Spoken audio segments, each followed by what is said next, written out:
Congratulations to both of you! Oh, you've overcome all obstacles and proven yourselves! But, unfortunately, there is only one who can be Penacony's festive superstar.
Final stage, you will face the defending champion.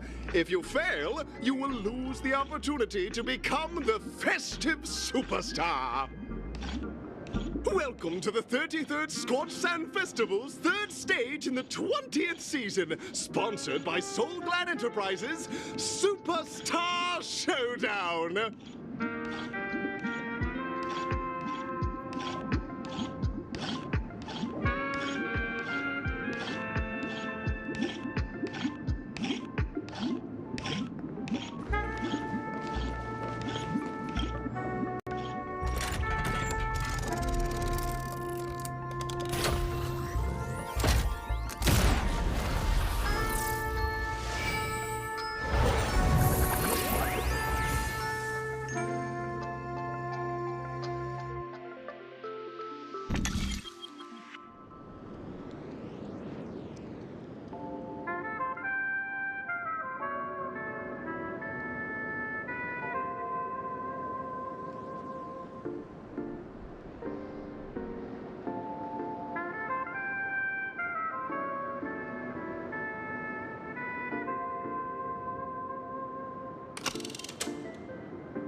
No way, I think I just saw someone. Someone extraordinary.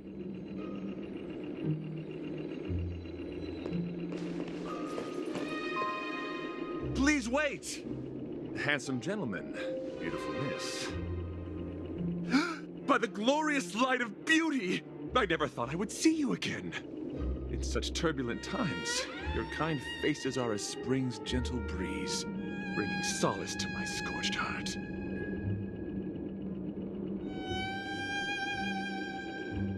Are you a knight of beauty?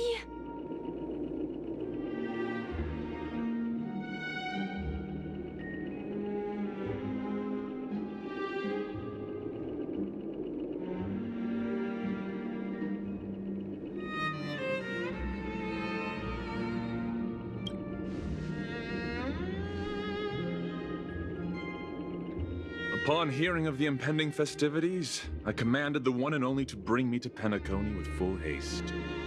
Alas, in a cosmos unguarded by the beauty, disorder prevails. Thus my passage was delayed by tending to the sick and injured.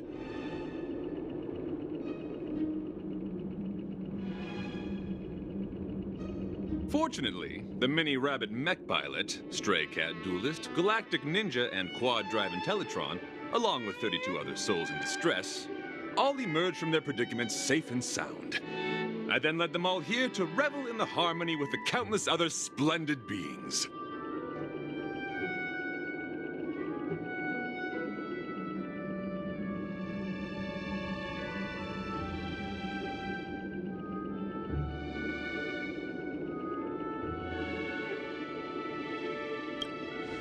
I do not deserve such praise. Unfortunately, that dashing IPC ambassador, whose radiance matches that of a beautiful peacock, remains in a woeful state. Ugh, how I wish he too could partake in this splendid occasion. Okay, let's get back to business. Since fate has brought us together, it stands to reason that you both seek the accolade of the audition's victor, correct? Though upon arrival, I was once mistaken for a towering silver-armored fugitive with fiery red flames due to my lack of eloquence. It matters not, for all these trials stem from the land of the dream's beauty. What matters is that I now stand before you. Our paths have crossed. I, Argenti of the Knights of Beauty, am humbly requesting a battle with you both, in the name of the Code of Chivalry. If I am fortunate enough to emerge victorious, kindly grant me passage to the Crown of Victory and recognize that Idrilla, the beauty, is the most peerless beauty of them all.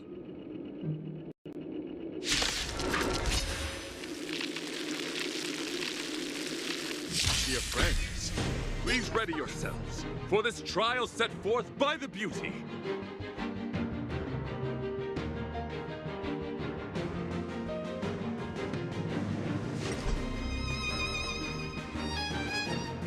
Time to play the next harmony in unison. This song's for you. Let's rock! Rise to the Ready to challenge. lose yourself? You can fight it or rock with it. Behold, this symbol of pure... Dirty tricks already. I don't have time for games.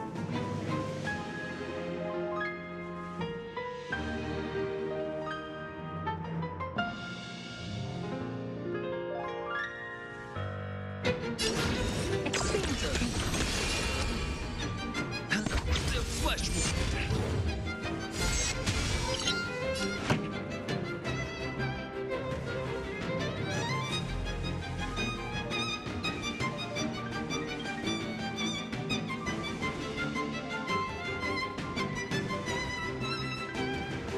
The audience is waiting.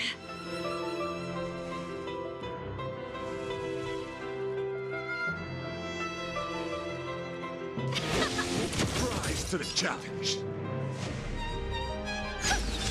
You're fighting a gentleman. Put forth all your might. Watch your head.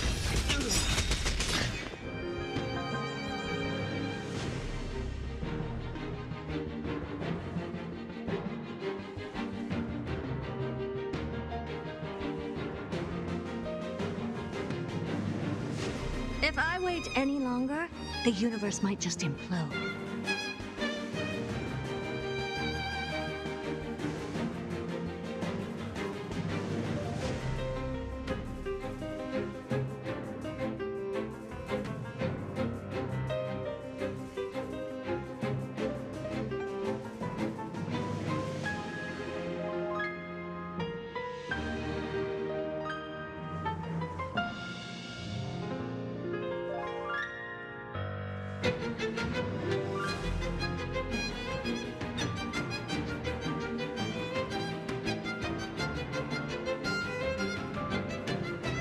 Open sesame.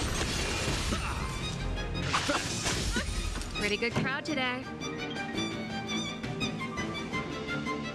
Turn it up. Sure, I'll play along. The dice have been cast. Bust. Or maybe I'll take it all.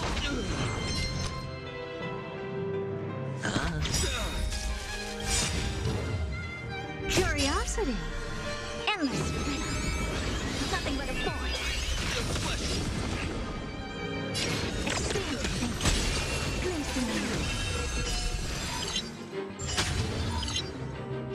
Your convictions, my friends, are indeed awesome. It's a pity. The laurels of victory belong to a driller. Let's sign forth all your might. Great. Soul Stars Echo. No more touch.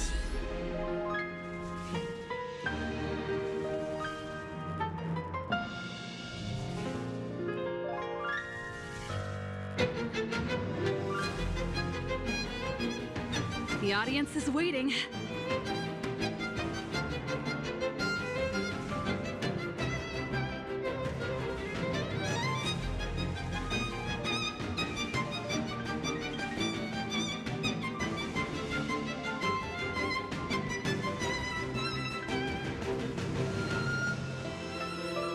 Ready to lose yourself? You can fight it or rock with it.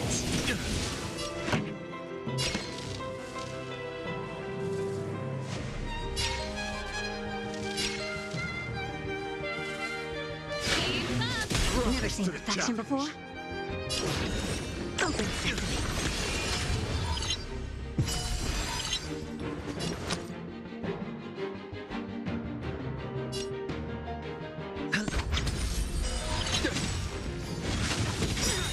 Watch your head. No dirty tricks. Forth all your might. Curiosity. Endless freedom. Nothing but a force. Expand your thinking. Glimpse the unknown. That's enough. I have come to grasp the sincerity of your cause. I yield.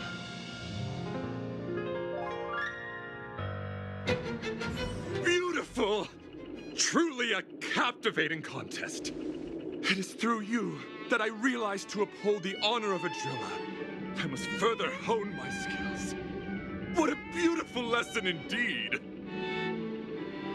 Go forth, my dear friend. Beautiful miss. The audition's crown is yours to claim. I shall remain here, gazing from afar as you bask in the limelight, joining the audience in offering you the most heartfelt cheers and applause. We don't have much time. May fate allow us to meet again, Night of Beauty. In that case, let's make our way to the end. Penacony's really thronging with talent. I hope we make it in time. Go forth. The champion's stage belongs to the both of you. Bask in the glory you deserve.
congratulations to the both of you on becoming the festive superstars of this year's Charmony Festival.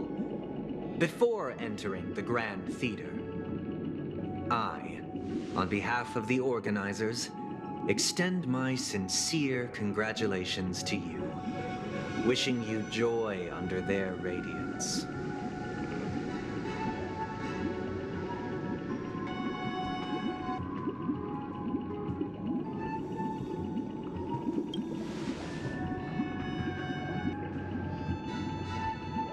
As previously promised, my sister, Mr. Yang, and I have met with the Dream Master. We delved into the truth about Penacony and its Stellaron, and have come to a consensus. Both I and the Oak family cannot acquiesce to your request.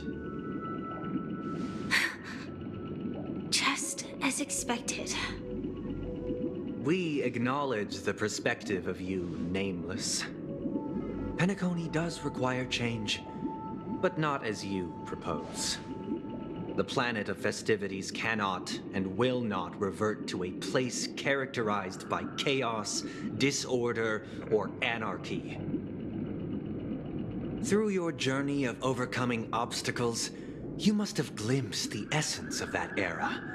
The vulnerable ruthlessly eliminated, equality non-existent, common folk living precarious lives, eking out a dreary existence. Ultimately, only heroes like yourselves manage to achieve success. But I would dare ask, if you did not possess the special status of having a Stellaron, and you were but an anonymous and frail member among the masses, which Penacony would you prefer? A dystopia for the survival of the fittest, or a sweet dream paradise for all?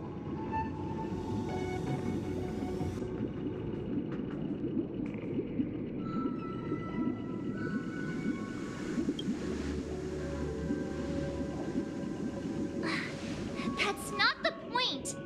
Don't let him mislead you!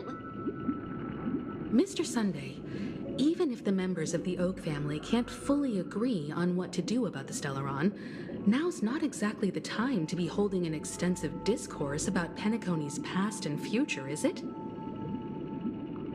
The Stellaron issue concerns the life and death of everyone on Penacony. If anyone has a better suggestion, the crew is more than willing to listen. Also, it'd be best to tell us the ins and outs of that meeting. This way, we'll at least know what Welt and Miss Robin are dealing with, and the reason why they failed to make our appointment. Ah, Navigator. That is precisely my intention. With all present, let's begin by discussing the details of that meeting. Let's talk about our tribulations and choices, our ideals and beliefs, and our final course of action. The only path to take.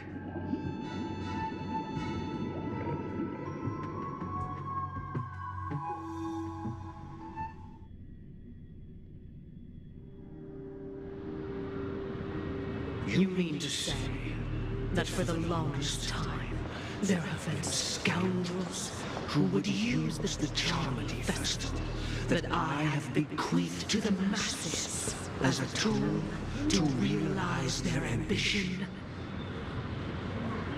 Indeed, Dream Master. Once the Charmony Festival begins, the Stellaron's powers, along with the song, will be broadcast across the entire planet of Penacony. And then everyone in their dreams will be unable to awaken. This is indeed surprising to me. The dreamscape is maintained by the collective effort of the 5 families. If someone were to use the Charmony Festival to recklessly disseminate the power of the Stellaron, this individual must hold a position of great authority. Do you have any suspects? I'd like to ask, Did you really not know of the Stellaron's existence? I would have never thought that this nameless would point the spear at me. Quite astonishing indeed. If I have offended, the Astral Express extends its sincere apologies. But the current circumstances are dire and leave no room for meticulous inquiry. We're doing this out of concern for the Dreamscape's safety. So, if you could, please alleviate our concerns. Dream Master, it's just to prove that the Charmony Festival has nothing to do with the Stellaron. If we're being overly cautious, I will return to the stage to offer tribute in song, just per the arrangement.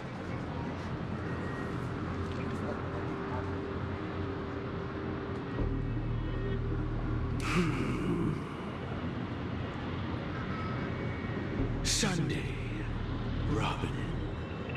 I've watched you two grow up and know your dispositions like the back of my hand. Both of you, right now, can surely be lauded as their most devout advocates. I already know your resolve. The magnitude of this matter is enormous and cannot be taken lightly. Since Mr. Yang has asked with such earnestness, I will personally respond in kind. If there is a need, the entire Oak family will be mobilized to heed your call. Someday, might I ask you to beseech them to cast their light unto me, and question me in their stead, so that no lies may be concealed? I will do as you command. Robin, could I entrust you to be present as a witness, to document the truth, and to proclaim my innocence, so that all slander may be utterly dispelled? I will do as you command. May thy will be carried out on earth, just as it is in the heavens.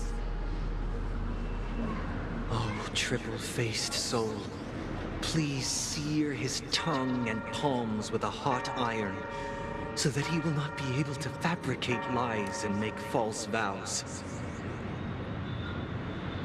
Let us begin. There is nothing else to prepare. Understood. Question.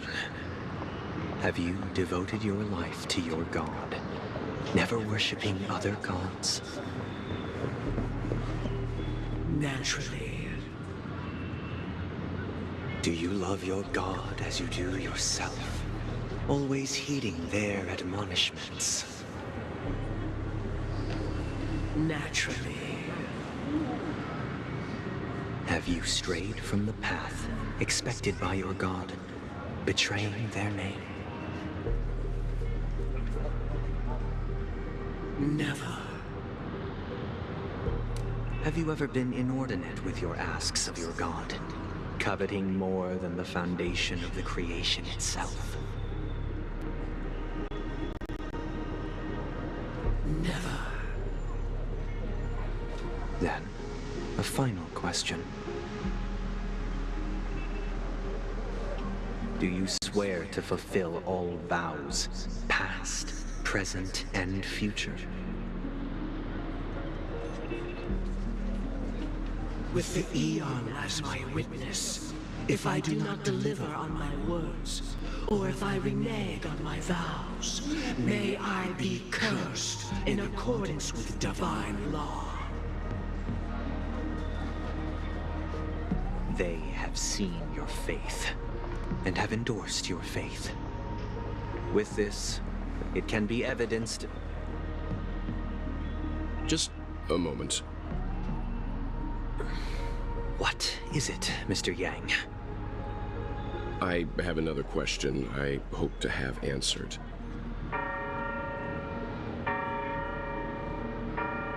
To my understanding, the family's harmony and prosperity have never relied on so-called divine laws. The god you both mentioned, are they truly Xipe? Mr. Yang should know that those belonging to the family toil together as if they were kin, embracing solidarity and unity under their light. All duplicity is laid bare before the harmony. Such a delicate and complex symphony. Which other god could perfectly harmonize this, if not for the great one, Xipe? Perfectly harmonize. Therein lies the problem. It isn't an outsider lurking in the shadows who changed the harmony, but a dissonance that has surreptitiously emerged from within this very symphony itself. In the distant past, there existed an eon. With one flick of the wrist, they crafted the laws of the cosmos. Their followers formed the Beyond the Sky Choir, spreading solemn and reverent hymns throughout the universe. Later, they fell. The route traversed by this eon clashed with the harmony, ultimately being absorbed and fused into it. The chorus that once reverberated across worlds fell silent, and when it echoed anew, it was transformed into the hymn of harmony. Though an eon may perish, paths with no masters still linger. In the all-forgiving harmony, echoes of bygone dissonance may subtly arise. Mr. Yang, being overly astute can be a detriment, especially when you find yourself alone and without allies. So this is how it is. For the sake of our grand cause Sunday, please afford these two an opportunity to rest. What?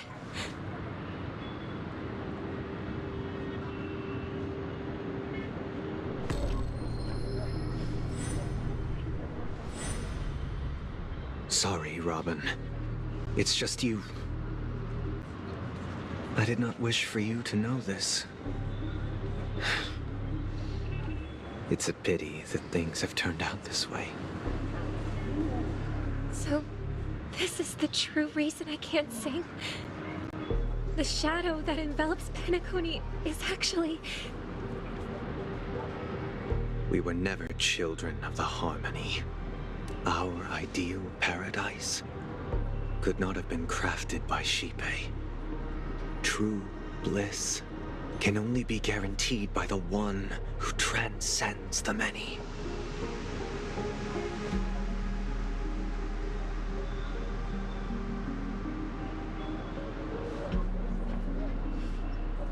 Within the foundation of law, humanity establishes civilization, and through harmony, we obtain order.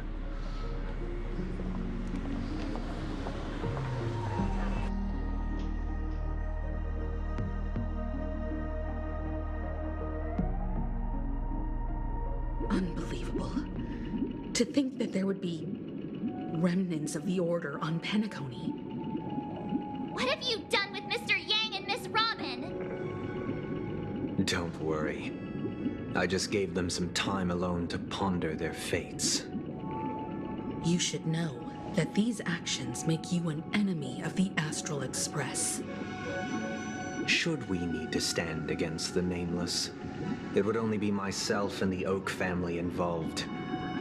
But we haven't reached that point yet, have we? Your efforts for the justice of Penacony are evident to everyone, and have been widely observed.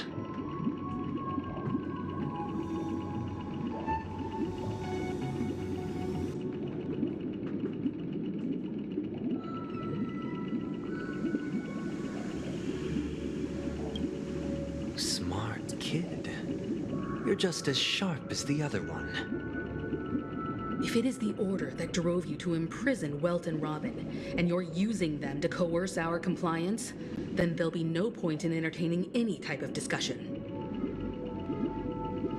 You're mistaken, Miss Himiko. They are in very safe hands, and just as the family has always proclaimed, no one can be harmed in the dreamscape, least of all in the beautiful new world belonging to the Order.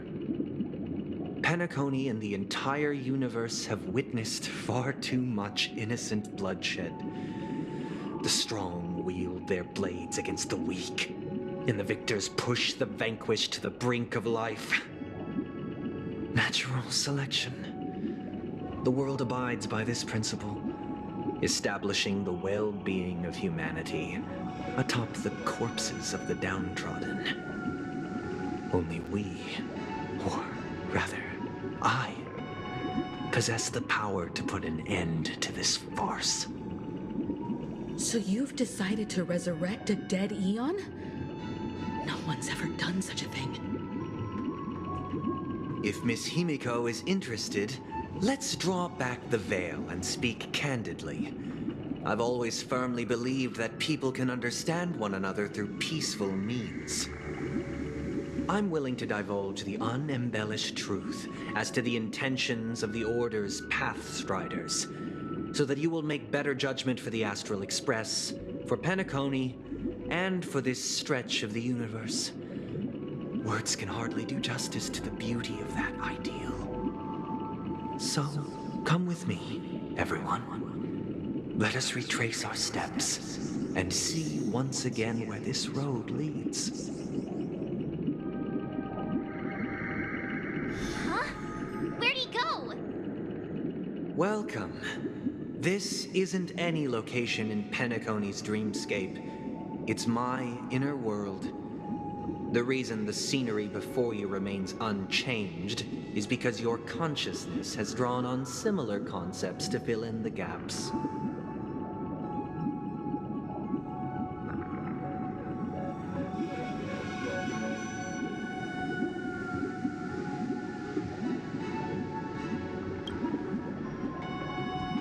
That means... Did you do the same to Welt? It's a tuning process, stronger in effect and more draining on the mind. The gray-haired guest has experienced it before, so he should understand what it entails.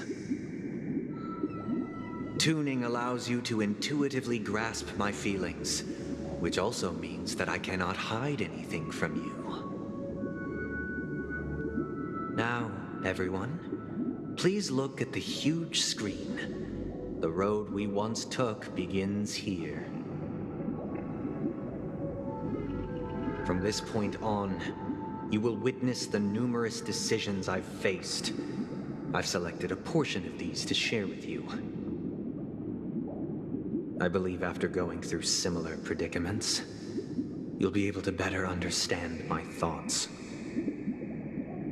Let's begin. The first decision. A story about a baby bird. This story happened when Robin and I were very young. We were victims of the Stellaron disaster, and the family's Mr. Gopher Wood, who would later become the Dream Master of Penacony, saw that we siblings had no one to turn to and took us in. Later on, Robin and I lived a time with nary a care in the world. One day, after dinner, while my younger sister and I were lounging about in Mr. Gopher Wood's yard, we spotted a fledgling Charmony dove all on its own. That baby bird was tiny. It didn't even have all of its feathers, and it couldn't sing.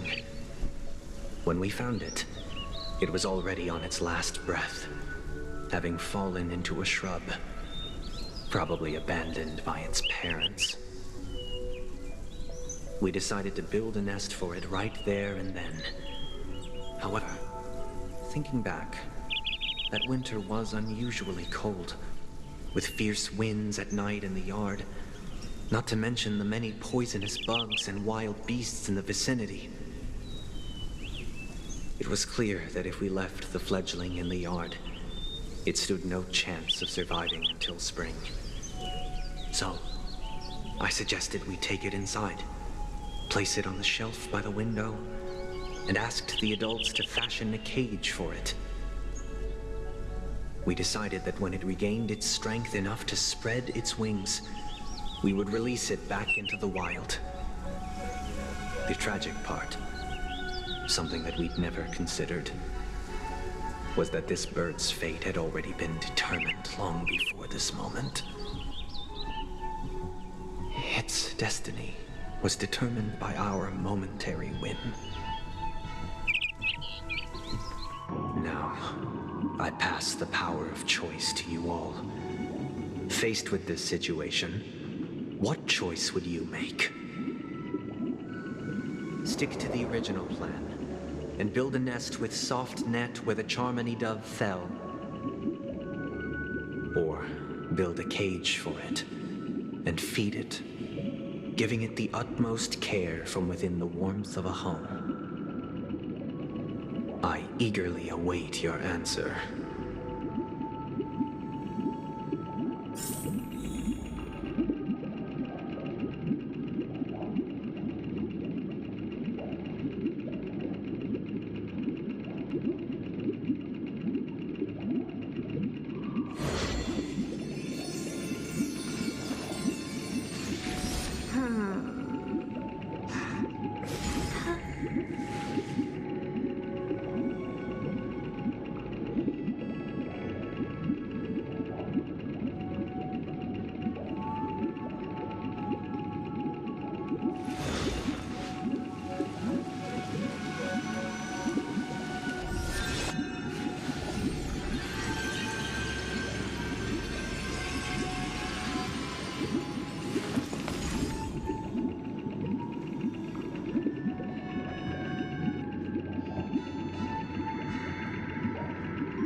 Interesting.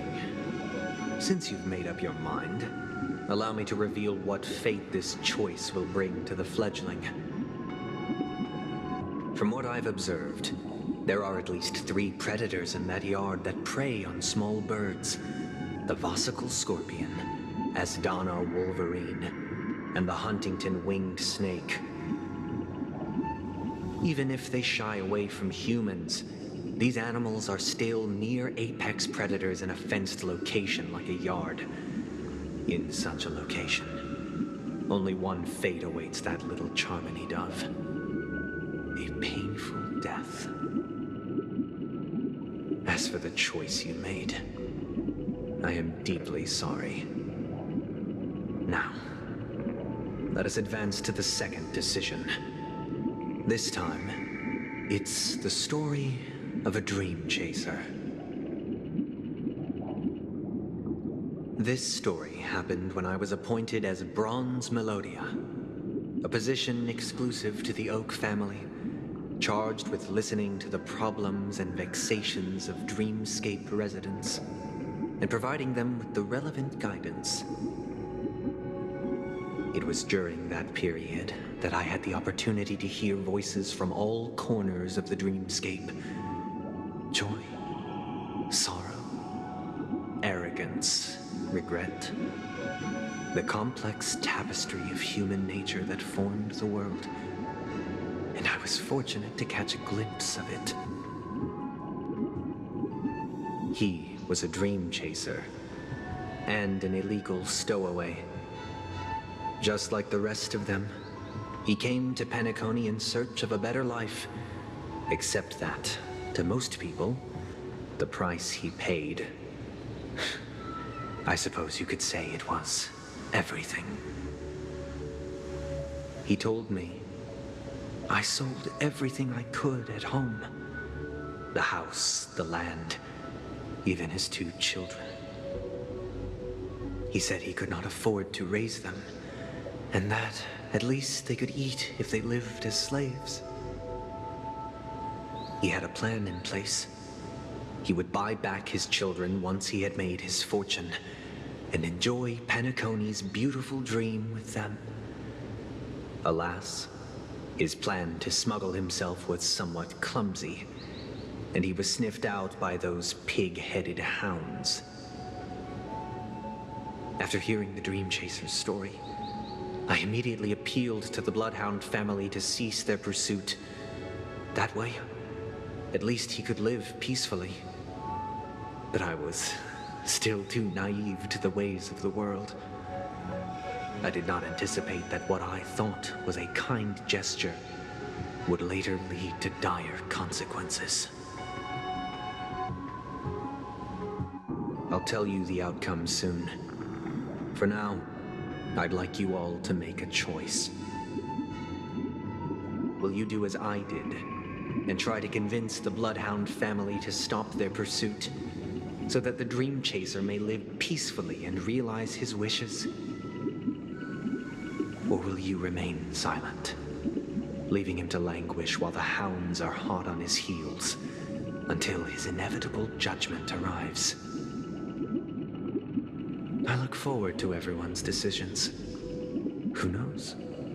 Perhaps they might even alter the outcome of this tragedy.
Illegal stowaways are really quite common on Penacony.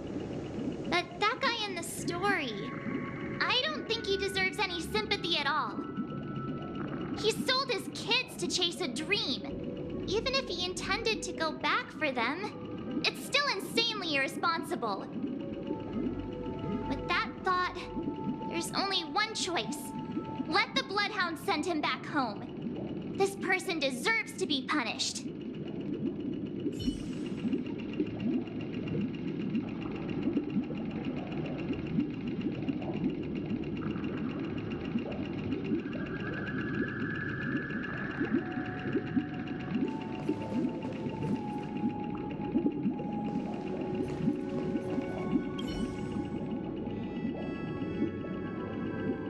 Dream Chaser story. If I acted out of kindness, I would probably ask the Bloodhounds to stop their pursuit and lend him a hand. But what cruel repercussion would this choice result in? I think Sunday must have been deeply impressed by the limitations of the strong defending the weak through this incident.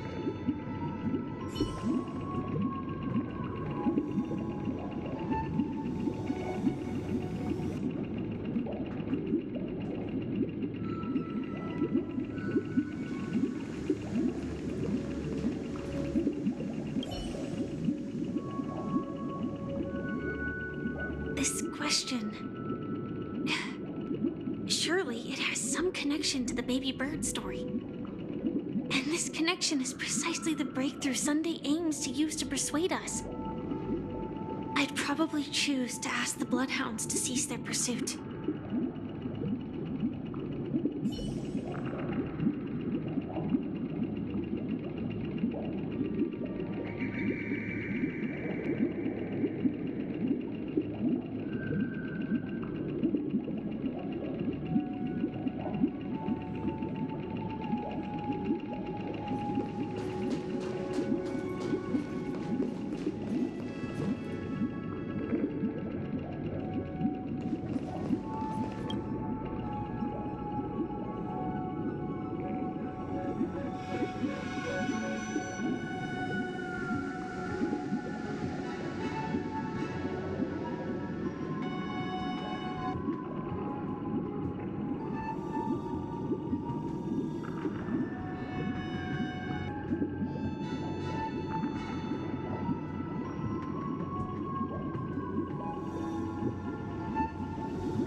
I'm honored to witness you arriving at the same decision. Out of respect, I'll share with you the dire consequences that my choice back then brought about.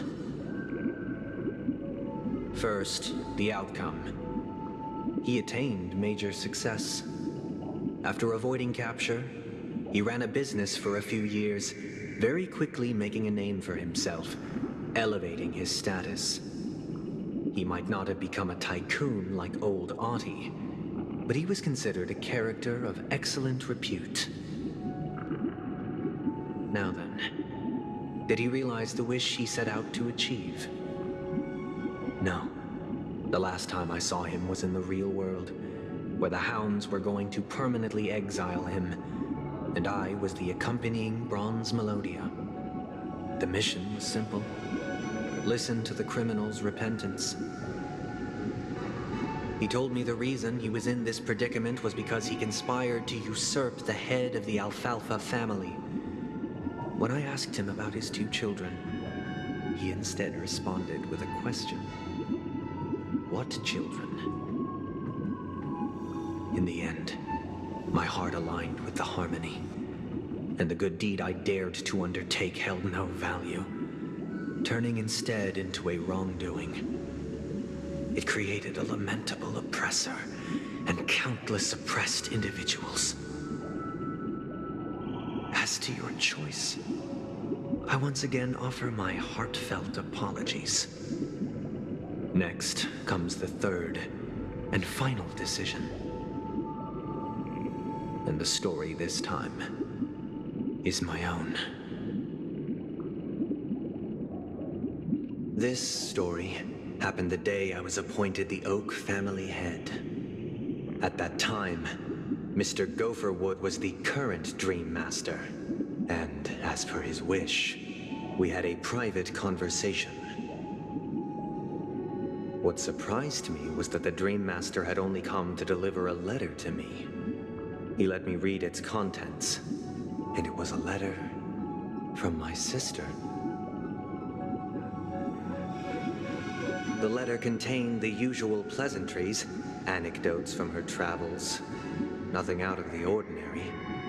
Just as I started wondering how this letter related to our discussion, the Dream Master began to speak.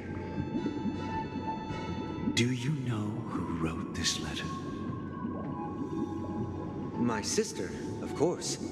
But why would you personally visit me to hand me a letter from my sister containing mere trivialities? To help you grasp the full scope of this issue, do you know where Robin is at this moment? From what the letter indicates, she must be in Caspelina 8, correct? She's touring there right now. Correct. Has she mentioned anything about a stray bullet? A stray bullet? What? A war has broken out on that planet. It is because of this very reason that Robin chose this destination. To spread the word of the Harmony. And to save the lives of that planet. She personally made for the front lines. She hoped to ease the people's suffering with song. And was willing to brave mortal danger to deliver the IPC's medical supplies. Unfortunately, stray bullets show no such compassion. Is she all right? If the operation was successful, she should probably be recovering in the field hospital. By the eon above, the bullet struck her neck directly, yet possibly as a reward for her consistent deeds of harmony. It didn't hit any vital arteries. Once you've attended to your outstanding tasks, it'd be advisable to write her back as soon as possible. Those damned savages! I'll pack my bags right away. My gratitude for bringing this to my attention, Mr. Gopherwood. Now you understand why she always wears such elaborate neck ornaments, don't you? How could this happen? Miss Robin? It's all in the past, so please don't worry. I share this in the meager hope that you will understand the Harmony's limitations and predicament. As grandiose as the strong defending the weak sounds, many times, it is nothing more than wishful thinking. Likewise, I've prepared one last question, one last choice. But rest assured, this choice will not have any grave consequences. Because this is merely a figment of imagination, a nightmare that has haunted me through countless nights. If you ever had the opportunity to make a choice like I did, would you still support Robin's journey on the path of harmony?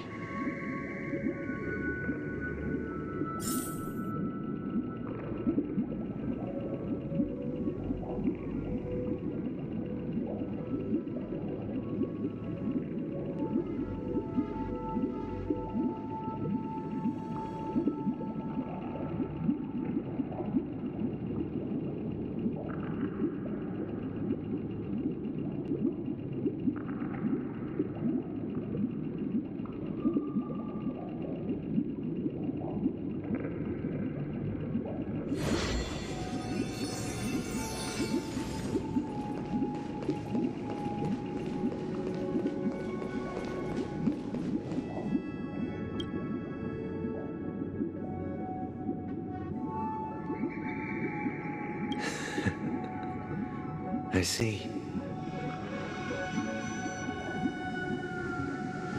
I am now aware of everyone's stances. Raising these questions merely serves to illustrate one point. The plight of Penacony cannot be salvaged by the Harmony. The true foundation for a sweet dream paradise can only be established through the order where the strong govern the weak. I know the suffering of being tormented, the turmoil of losing your way, how sorrow and even despair set in when matters don't work out. All of this causes me unending pain, because this is not what happiness is at all. We must teach the weak how to live a happy life, And this life isn't some noble propriety that the upper crust preaches, but in definitive terms, a way of survival that belongs to everyone.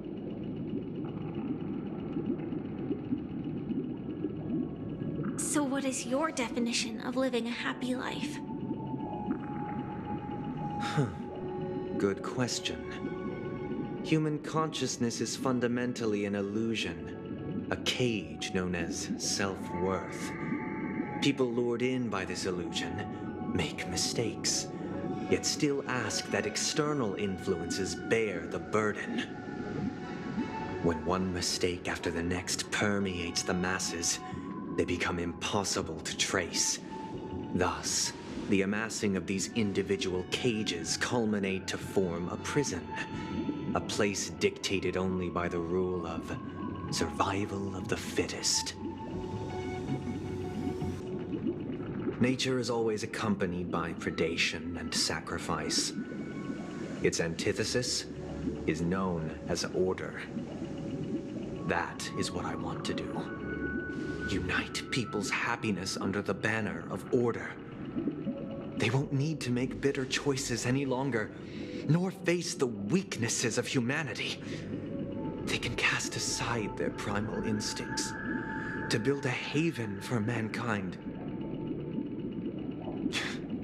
Simply describing thoughts is far too abstract, so allow me to provide a simple example. As you all may know, there are societal norms like weekends and long weekends that exist on some worlds. During these hard-earned rest days, people are given the chance to extricate themselves from the stresses of everyday life, allowing a certain tranquility to return to their souls. And it is only on these days that people do not have to adhere to the law where the strong prey on the weak. They can live out their lives happily during these brief intermissions. It's just a pity that 2 or 3 days are still too fleeting compared to the span of a lifetime. From where I stand, society's ideal system should be 7 rest days. Following Sunday, there should ensue a second, a third, and indeed an infinite procession of Sundays. This should be the face of the new world. Idyllic, eternal, peaceful days. And thus, every person can return to their base selves in this utopia. Some gaze in reverence at the stars, pouring their whole beings into calculating the distance between us and the isolated world of Pagana. Meanwhile, some seek refuge in quiet corners, holding one another, unencumbered by the chains of unwelcome obligations.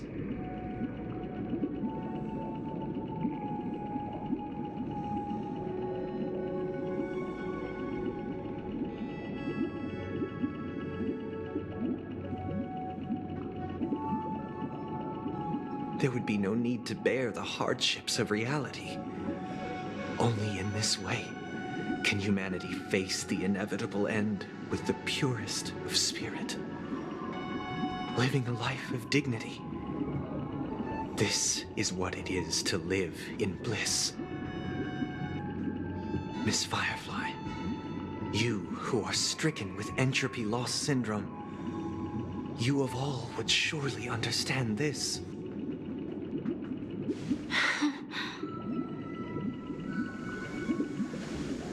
It sounds like a flawless theory.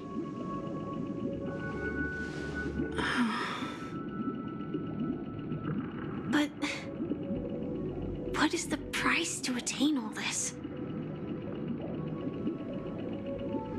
The cost is minute, merely a personal and eternal sacrifice. If this paradise is to be maintained for everyone, someone must remain trapped in solitary awakening until the end of the cosmos. Awakening. Which means that this so-called paradise is still a dream. Stepping into this paradise means forsaking reality, correct? It is not forsaking, but transcending. Flesh, blood, sorrow, weakness. If the physical is the root of spiritual suffering, it is only logical that we defeat it. But in this supposed bliss, people won't have defeated their demons. The chance to overcome their tribulations would be forever lost to them. In other words, it is an escape. That's another way of understanding it. But there is no shame in escape. On the contrary, the seeds of escape exist in everyone's hearts. Don't you agree, Miss Firefly? And as for why life slumbers, it is because we are afraid to awaken from our dreams. But this is not in conflict with the grand plan. Only in acknowledging this can we truly understand the frailty of human nature, and from there, show compassion and protection.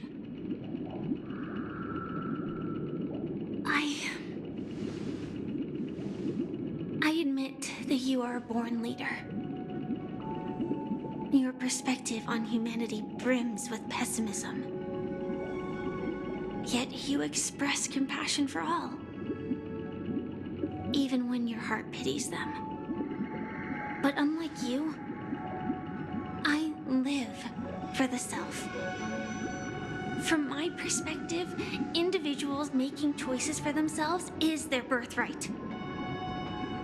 The want to escape may be innate in the weak. But whether they are weak or not, it is not up to another to decide.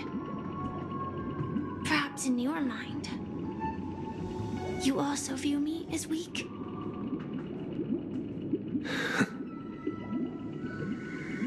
Because I don't think so. Since Miss Firefly has said her piece, the Astral Express will also naturally give you our answer. We'll leave it to you. Just as Mr. McHale instructed before. Tell him our choice.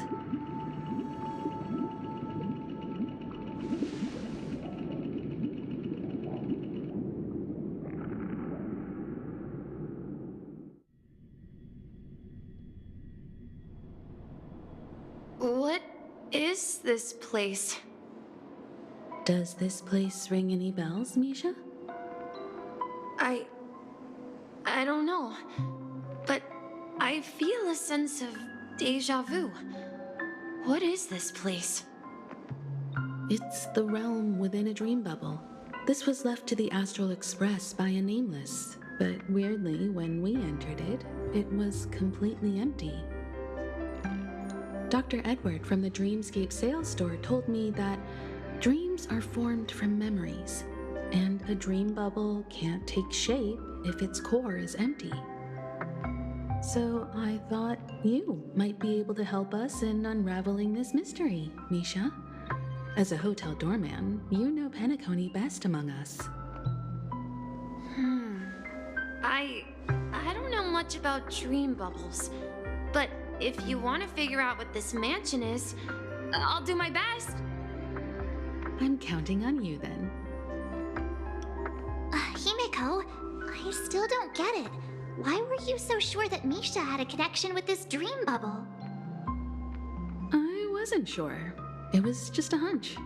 But since Misha feels familiar with this place, my hunch might be correct. Exactly. This is where you and Firefly encountered death, which we now know as dormancy. Considering its connection to Dreamflux Reef, it's not surprising it appeared here. The question now is, who brought you here? Based on the clues we have so far, it's unlikely to be that masked fool. So identifying them is crucial to us. We're drawing closer to the truth once more. Let's give Misha some time, as I believe he'll unveil the secret of this dream bubble. All right, but there are doors all over the place. Which which one should we choose? Do you have any idea, Misha? I guess... maybe this way?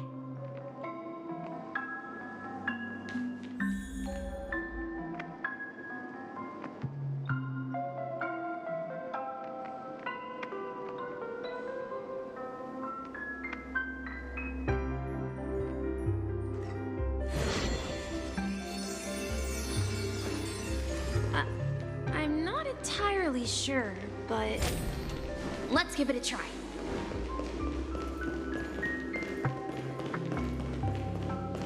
Wait, you managed to Weird. This place is quite different from the hotel. But I feel like I've been here before, and even lived here for a while. If I remember correctly, there should be a fireplace down that hallway. Clocky and I used to sit by the fire, listening to the crackling of firewood. And the room on the other side was the toy room. I loved spreading out all the toys from the box on the floor and making up stories for each of them. Hold on. This doesn't make sense. Didn't I grow up in Dreamflux Reef? So, what is this place? This could be a case of amnesia. Don't worry, Misha. It's common for everyone to forget certain aspects of the past. Those memories haven't vanished. They're just lying in the depths of your mind. We can surely get them back. Since this place seems familiar to you, why don't we explore a few more rooms and see if you can recall anything more? Yeah, then let's check out the rooms I just mentioned.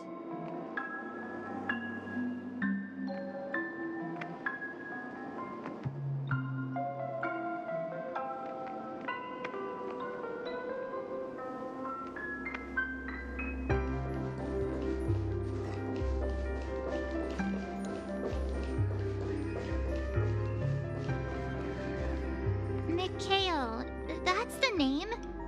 Now we all know him as the Watchmaker. So, who is he talking to? Do you know anything about it, Misha? I'm sorry, I don't know much about the Watchmaker, but Mikhail... Anything special about that name? Mikhail is Grandpa's name. Grandpa? Do you mean you're the Watchmaker's grandson? But we haven't heard anything about the Watchmaker having descendants. And the name Mikhail is not rare.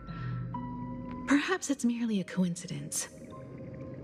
Could you tell us more about your grandpa, Mikhail? Yeah, sure. He was a seafarer who fearlessly ventured into mysterious seas and storms. He was always on the sea and had lots of friends who accompanied him on his travels. He didn't want me to call him Grandpa because that would make him sound old. He believed he was still young. The name Mikhail was given to him by his parents, Mihaly and Elise, both renowned seafarers. Every time he came back, he'd share his logbook with me and tell me about his adventures at sea. I want to become a great adventurer, just like him. It appears that the Seafarer has nothing to do with the Watchmaker. So, perhaps it's just a coincidence? So, where is your grandpa now? He went off on a new journey, and it's been quite a while since I last saw him. So, where has Clocky gone? Did he leave to protect Dreamville?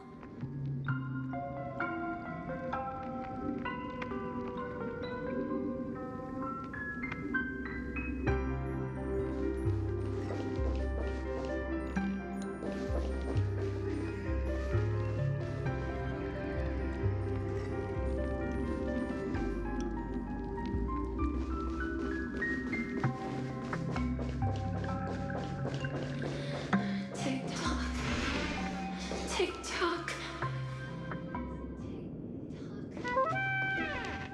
I heard some noises from the room. Origami Bird?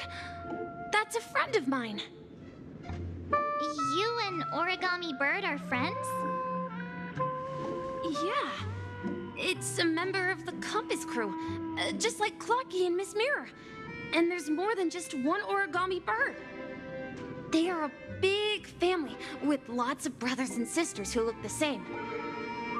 They follow Miss Mirror's orders and handle all sorts of jobs on the ship. They're the best sailors. Sailors? Can origami birds be sailors? Could you tell us more about the compass, Misha? The Compass is a ship bound for the New World. Clocky and his partners travel through layers of fog to the depths of the sea. Whenever there is danger, Clocky will use a compass and guide the ship in the right direction.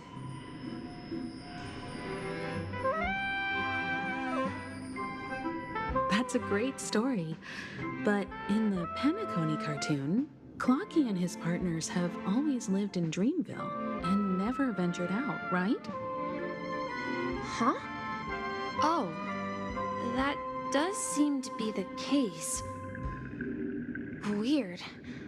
I clearly remember Clocky arrived in the New World in the end. Perhaps Clocky has a hidden past. I think I hear the sound of water. You once mentioned there's a magnificent fountain up ahead.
The water resembles a precious jewel, embedded in the dreams of all seafarers. Every time I gaze at the shimmering lights beneath the waves, it feels as though I'm back in this place, standing by your side. Have you recalled anything, Misha? Yeah, I saw these sentences in Grandpa's logbook. He used to say that despite the perils of the sea, whenever he stood on the deck in the afternoon, overlooking the sparkling waves, he would think of this fountain in front of his house. He often said that those moments felt like returning to his family's side, and the difficulties at sea didn't seem quite as challenging. You know, I quite understand such sentiments.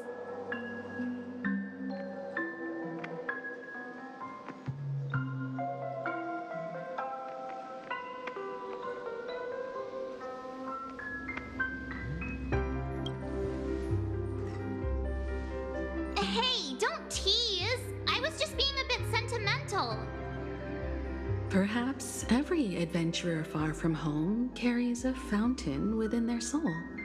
Even though the other side of the sea remains shrouded in the unknown, the fountain in front of his house serves as a compass, leading him back to his cherished ones. Yeah. While Grandpa was at home, we would stand by the fountain and place the compass, a toy boat that I made, into the pool. Back then, I would ask him when I could go on adventures like him, and he would always laugh and say I was still too young. It seems this Mikhail is truly a seafarer and has nothing to do with the watchmaker. Yeah. Based on Misha's recollections, the scenes in the dream bubble appear to be his childhood memories. But this raises more questions.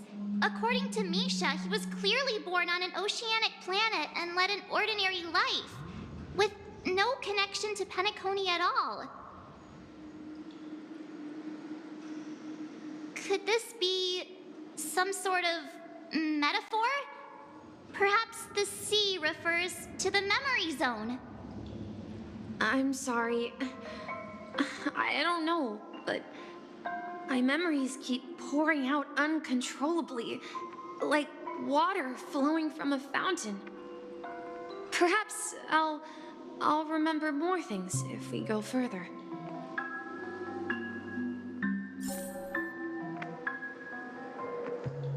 I wish to share your burden. We're going to the opposite side, right? No, we should turn left here. Huh? Something feels different about this place. This is it. I remember this corridor. Up ahead is Grandpa's study. It was in that room that I so many times saw him the last time.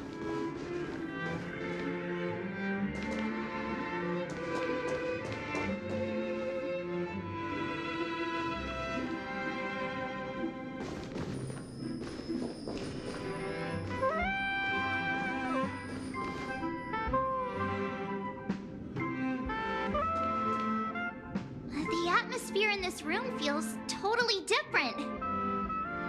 Misha! You finally come! Clocky! You're here! Huh. Yeah. This is the room where we first met each other. Are those books on the bookshelf logbooks left behind by that seafarer? Yeah. Whenever he came back, he placed a logbook on the bookshelf in his room. They contain records of his expeditions to every corner of the world. He described our world as a fountain. At some point, the sea started to gradually swallow up the land where people lived. To ensure that everyone had land to settle on, he had to continue exploring the sea and search for the source of the rising seawater. On that day, he called me to his study, telling me that he was embarking on another journey.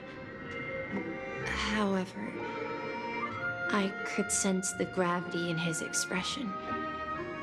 It was the same look I had seen on my father's face before his final voyage.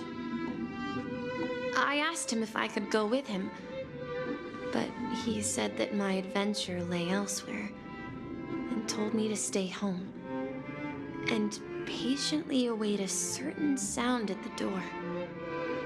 What sound? He told me about a vast ocean in the sky, an ocean of stars.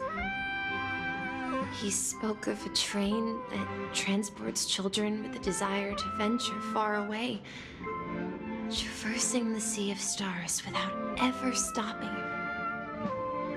He said that he knew the crew on the train, and that he had asked them to take me along. He said the journey I had always dreamed of would start there. A train? Could it be? It's the Astral Express. I remember now. Grandpa's friends are a group of nameless who came to this world to resolve a disaster caused by a star. Then, he gave his pocket watch to me. It was his cherished treasure, appearing in every one of his adventure tales. He explained that difficult times were ahead, but assured me that the watch would guide me. He said, as long as I kept moving forward, I'd eventually reach my desired destination. And then, it was as if I heard the distant sound of a train whistle echoing throughout the room. Exactly, Misha! And then we followed that whistle, didn't we? Yeah. I think I can still find the way we took back then.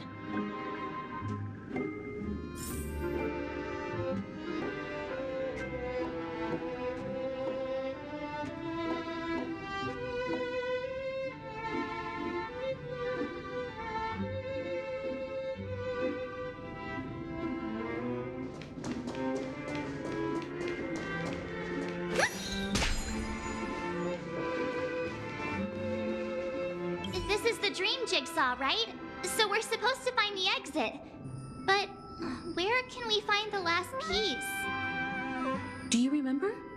You said you obtained a mysterious shard when you stumbled into this place.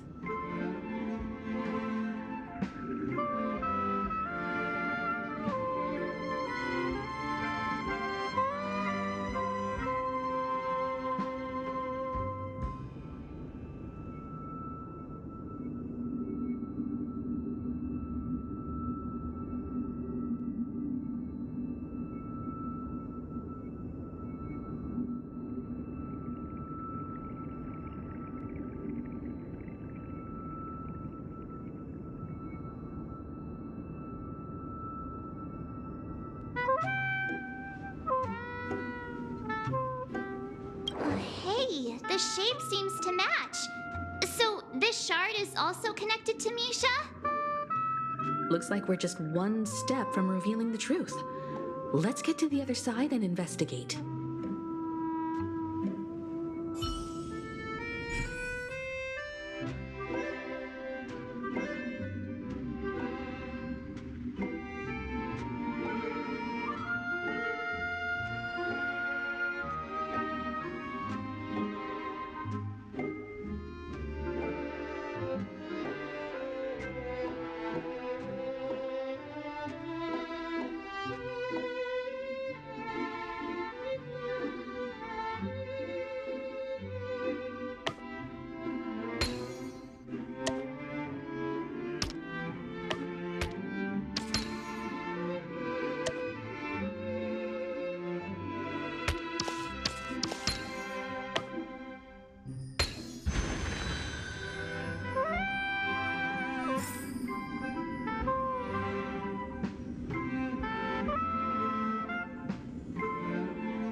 This is it. This is my room of clocks. While I spent my time waiting for Grandpa to return from his voyage, Walter gave me this workshop, and it became my secret base. Here, I learned how to repair clockwork and gears out of my fondness of precision mechanics. In my dreams, I was the captain of the compass, embarking on adventures with my companions, Clocky and Miss Mirror, in search of the new world. I I was born and raised here. So, this building in the dream bubble is your childhood home? Yes, but not exactly. To be more precise, this dream bubble itself is my home.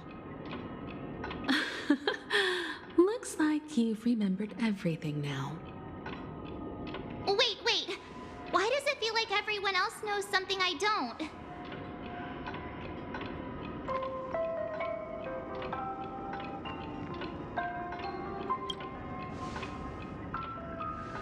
March, do you remember when he mentioned a clocky that only he could see?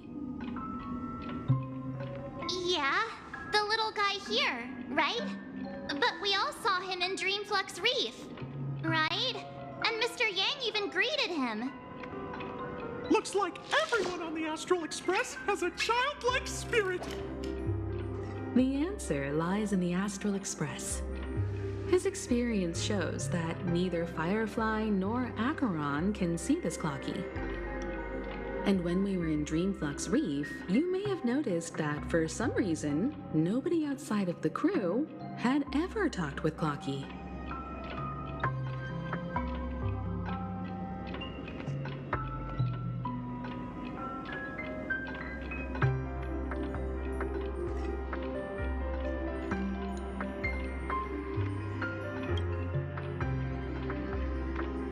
A mimetic life that can only be seen by a select few. It's just like a hidden message left by someone for the nameless. But Misha can see Clocky too, right? They even grew up together. But Misha hasn't started the way of the Trailblaze yet. That's the key to the mystery, March. Now take a moment to recall. Have you ever seen anyone outside of the crew interact with Misha? Wait. No way! That's the answer, March 7th. This dream bubble is the place where I was born. And I'm a dweller in this dream. Just like a memory zone meme. I should have stayed here and waited for you. But when reality and memories merged, I unconsciously pushed open that door and left the bubble with Clocky. So it's not that the Watchmaker's dream bubble is empty, but rather the stuff inside ran away? And the whistle you heard was the sound of the Express arriving at Penacony? That's one way to see it, but I believe there's a longer story behind all this. It's best for Misha himself to explain all the details. How about we start with your name? Now, should we call you Misha, or...? Thank you all for helping me rediscover my true self. Now, please allow me to reintroduce myself. I was born on Lushaka, in the Presmere system, adopted by seafarers Mikhail and Char. They gave me a treasure, a name that carried their hopes. Mikhail Char Legwork, or simply, Misha. If you prefer, you can call me by a more familiar name, the Watchmaker. So, you're the Watchmaker himself? Unfortunately, that legendary figure is no more. I'm only a reflection of his life. As for the child who has been with you, he's the innocent protagonist of Misha's childhood dream. A friend of Clocky, a young apprentice, and a future mechanic on the Express. And this also marks the beginning of his journey, devoted to the Trailblaze. At the end of the journey, I left this little flame. which I so cherished in my deepest dreams, hoping to pass it on to the nameless of future generations. However, he somehow left the dream bubble and forgot all about his task. I apologize for all the confusion this caused. Because he was born with a desire to trailblaze, wasn't he? I don't think Misha has forgotten his role as a guide. He remembered it, and that's why he mistakenly appeared as a hotel doorman in his dream from the very beginning. The one who brought our unconscious friend here must have been Misha. If that's the case, we encountered the Watchmaker's legacy from the beginning, didn't we? Well, I have a sarcastic friend who says I always take big detours and end up back where I started. Perhaps that's what every nameless has to go through. But in the end, you found me. I'm sure you're all wondering what my legacy is. I believe my hound has mentioned the Stellaron and my wealth. If I may apologize, the Stellaron part is real. As for my wealth, however, it's nothing more than a baseless rumor. I left my homeland as a child and embarked on the journey of Trailblaze. I traveled to various planets until finally reaching Asdana, where my friends and I built the original Penacony and fought for its future ever since. I've been moving forward all my life, doing what I could to overcome the obstacles in my path. But ultimately, my journey reached its end, and I left behind no possessions worth entrusting. So, if you ask what's left within this worn-out train engine that can be called a legacy, I suppose it's the things that are still burning in the engine's furnace. Now that you're well aware of the current situation of Penacony, I certainly hope that you'll help me get this world back on track. But I'll leave that decision to you, for the path of Trailblaze is never paved by others. All I have for you is a story and 2 gifts. I want to give you my pocket watch. It has accompanied me throughout my long journey, guiding that naive child forward, and has been blessed with the presence of so many great people up to this day. And my hat, too. The one who navigated for me placed it on my head and planted a fanciful thought in my mind. The trailblazing expedition will never end. Now, it's time for you to make your choice. Once you've made up your mind, open that door and enter the long dream of an old man.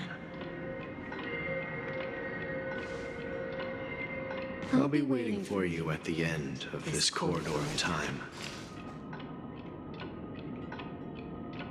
All right, everyone, let's make a decision. Although I don't think anyone will have any objections.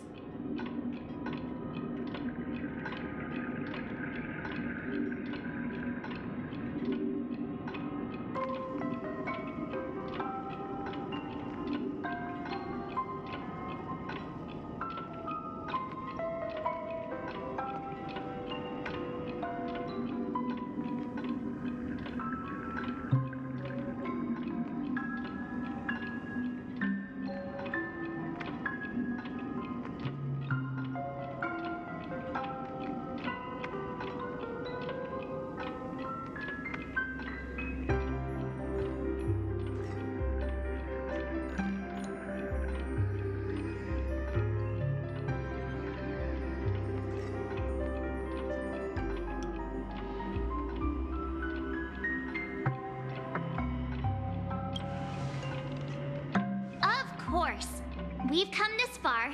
Surely there's no other option than moving forward. In that case, it's unanimous. Then let's proceed together to the end of this stream and tell Mikhail our decision.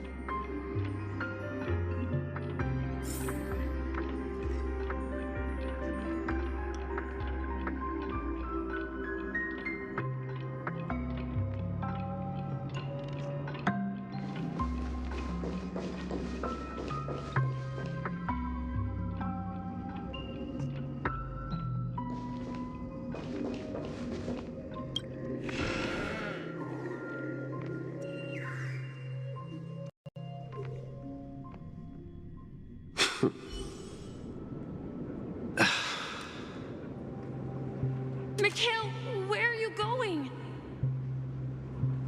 Someone has to step up and save Lushaka. So why can't it be me, Misha? Please don't go. And if you must, please take me with you. Don't leave me alone. Even without me, you know how to proceed forward, brave Captain Misha. The compass is waiting for you. Haven't you always wanted to be a better adventurer than me? Now go, board that train and start your journey. Where are you going, Mikhail? I'm going to clean the floor in the parlor car. I've promised the conductor. Wait, first tell me, did you fix this watch? Yeah? I know what it looked like before. Its chain was broken, the back case torn, and the marks on the dial all worn out. How did you manage to fix it? Well, it's hard to explain, but I knew it could be fixed. It's the hands, Mr. Amundsen. Its hands were intact and pointing in the right direction, so I knew there would be a way to fix the rest.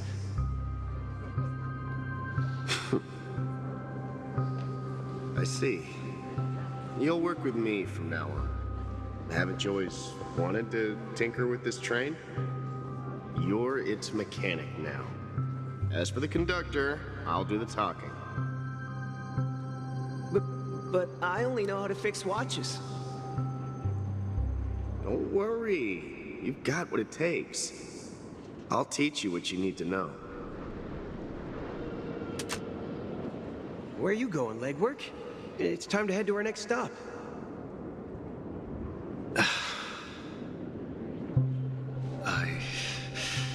I'm staying in Astana with Rosalina and Tiernan.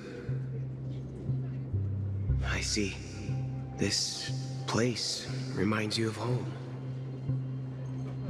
The people of Astana have only achieved a tiny victory and still have a long way to go towards true freedom. Hanunu needs us. Don't worry, not all journeys lead to the stars. Even if I leave the Express, our path of trailblaze will continue. Yeah, I knew you wouldn't stay on the Express forever. Leave in peace, my friend. And, take this with you. This is Mr. Amundsen's hat. But why? When he departed, he said he would leave it to his best student. Well, I suppose the time has come. Farewell, legwork. Take care of Tiernan and Rosalina. And don't forget to write to us.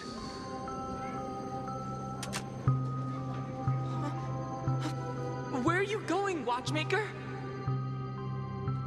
Don't worry, Micah. Just going on a little trip. Someone has to be at the forefront of the interstellar frontier, and I'm the only former nameless in Penacony. So why can't it be me? Because you're all we have. Have you forgotten about Tiernan? The cosmos is way more dangerous now. What will happen to Penacony if we lose you too? But what will happen to Penacony if we don't find a way out? Ah, Tiernan. How could I ever forget him? I've spent countless sleepless nights asking myself why I didn't go with him back then. We Nameless won't stop. Don't worry, Micah. It's just a matter of getting back to my old profession. Just wait for me to come back. But if, and it's a big if I don't come back in one piece, then you'll become the next watchmaker. Where are you going, old man? Oh, you're here. Answer my question. What are you up to? Relax, Gallagher. I just came up with a great idea. Wanna hear it? Oh, come on. Aren't all your ideas just ways to get yourself killed? I may be blunt here, but you're the last remaining hero in Penacony. If you die too, the secret of Stellaron will go to the grave with you. Yes, I'm afraid there's no way out in Penacony, so I'll have to consider alternatives beyond Asdana. We'll organize a festival using the Watchmaker's legacy as a facade and send invitations to the entire cosmos to gather people here. So, a desperate struggle against the family? Desperate? Don't we have you here, my friend?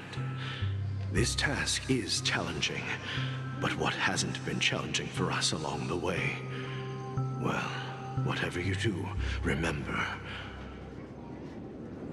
make sure to send an invitation to the Astral Express. Misha! Huh. Where are you going? Oh, it's you, Clocky.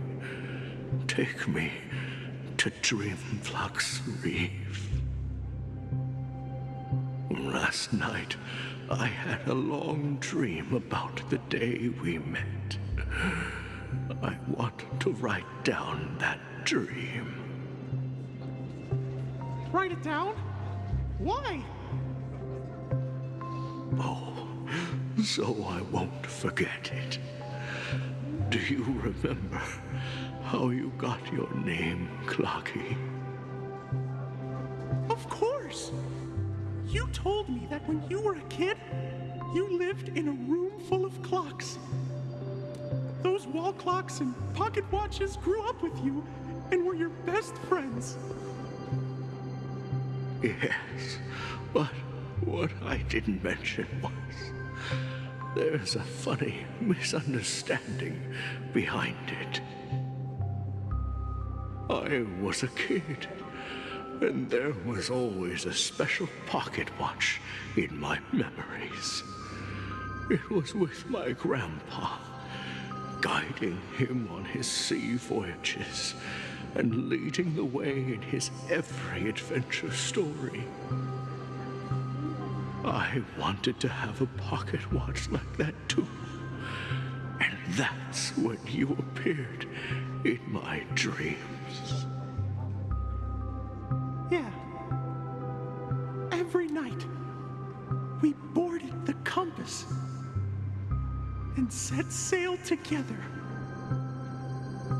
But you know what? It wasn't until the day my grandpa gave it to me that I realized it wasn't a pocket watch at all. It was a compass. So, your name should have been Compassy. And the watchmaker is just a nameless.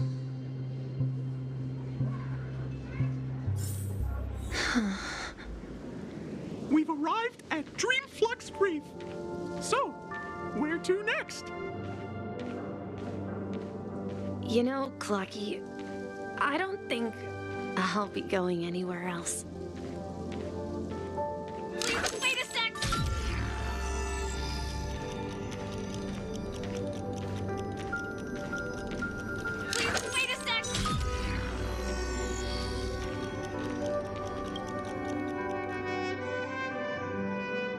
traveled far enough. And it's time for a little break. Oh. So, we'll set out again. When you're rested? No, I'll stay here. And then, this is where it ends. This is... where it ends? What do you mean, Misha? You told me that the trailblazing expedition would never end. Yeah, that's what I said. So now, it's up to you to decide your next destination. My next destination? What's that supposed to be? I've been following you. Misha? You're acting weird today. If you're feeling down, we can just do what we usually do. With the clockwork. No, I'm not feeling down. As for clockwork, yeah, it resolves all problems in this dream. So, do you know what clockwork actually is? I'm not quite sure. Well, everyone gets lost at times. They may hesitate and doubt which way to go. That happens in this dreamscape and beyond. But don't worry. Everyone goes through moments of uncertainty and hesitation. Eventually, they gather the courage to make bold decisions. Whether it's calming, happy, angry, or sad, all they need is a little nudge to take that step toward where they truly belong. I'm leaving that little nudge with you, and I hope you'll share it with others. Such is the essence of clockwork, the will of the Trailblaze.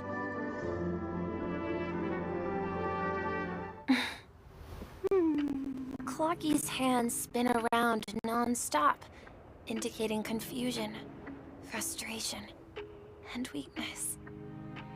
But ultimately, people still need to move forward. Just like your hands, always pointing ahead. This is where my journey ends. From now on, it is your path to walk. Trailblazing means taking paths your predecessors forswore, and venturing even further. The Penacony in Mikhail's dreams does not belong to Order.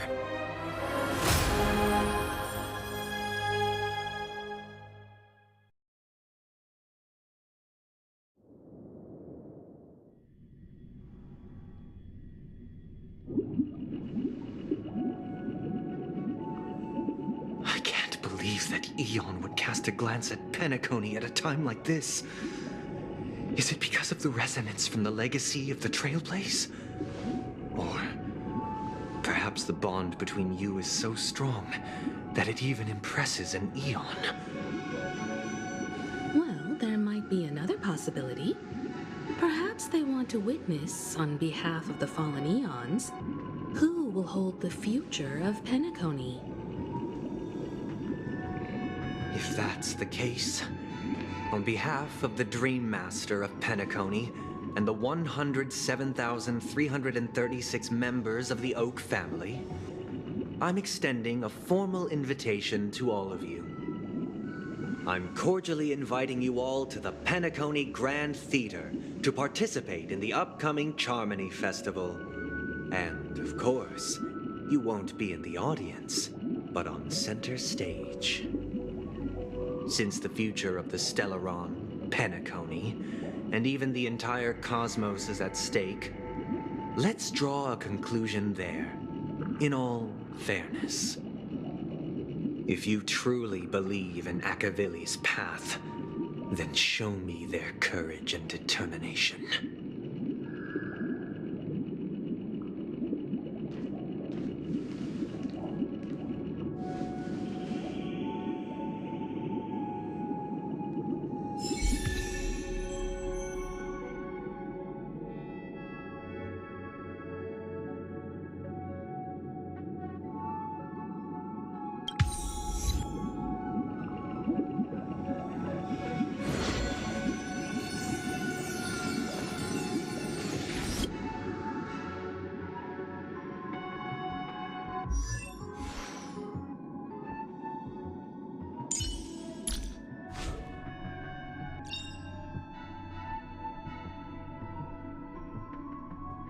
Unknown to each other, yet united in purpose.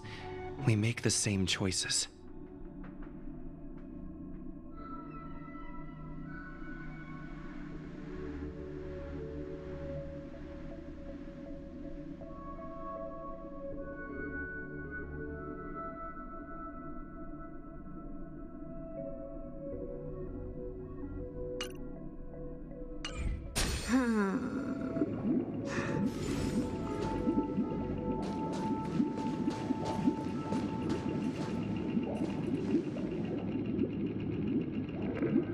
Does that mean he wants to fight us during the Charmony Festival? I'm afraid so. This is weird. Aren't Arc villains usually plotting some dirty conspiracy in the end? But he actually said something like, "In all fairness." Could it be that he's underestimating us? Well, in my opinion, Sunday is deeply committed to his own philosophy and genuinely wants to prove that the Order is right. I sensed a strong conviction and a desire for dominance in him. Maybe he won't accept the outcome unless he wins fair and square. That's why he'll give it his all in the upcoming battle.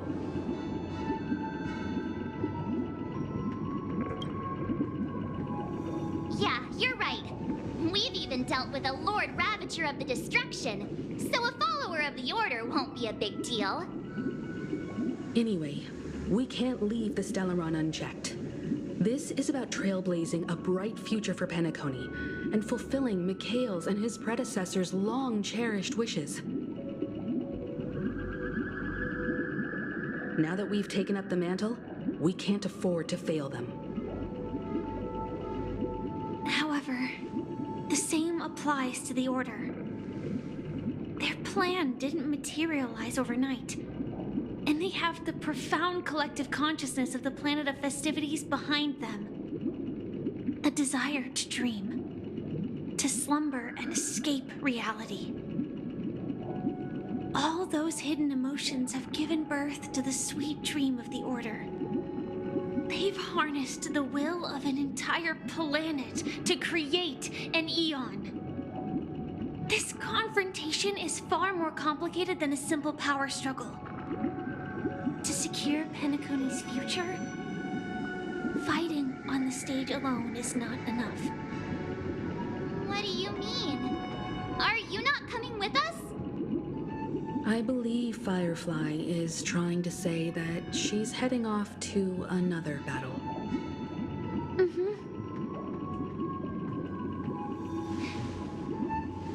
Before I left, the Destiny Slave told me that this journey would bring unforgettable rewards.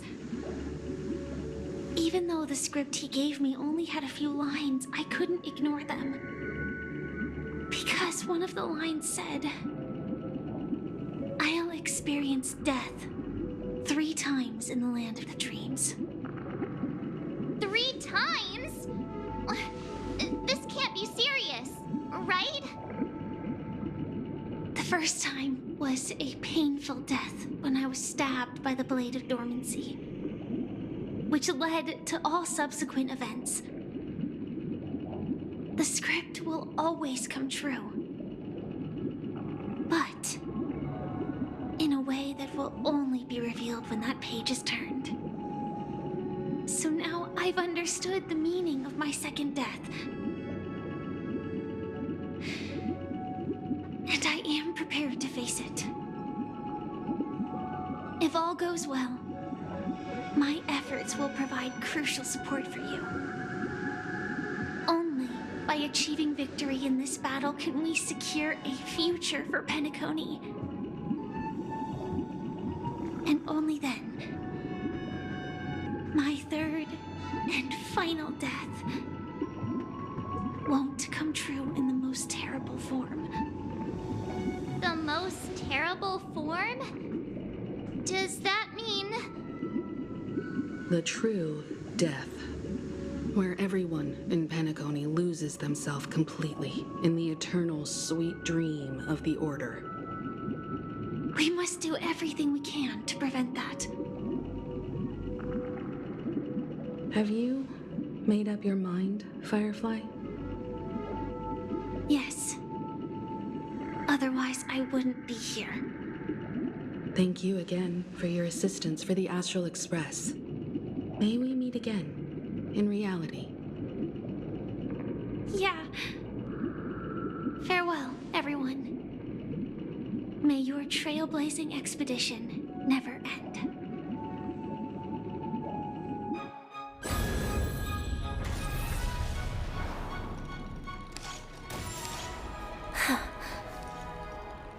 I dreamed of a scorched earth. Everyone, are you ready? A new shoot sprouted from the earth. It bloomed in the morning sun and whispered to me. Like fireflies to a flame, life begets death. May we meet again in reality.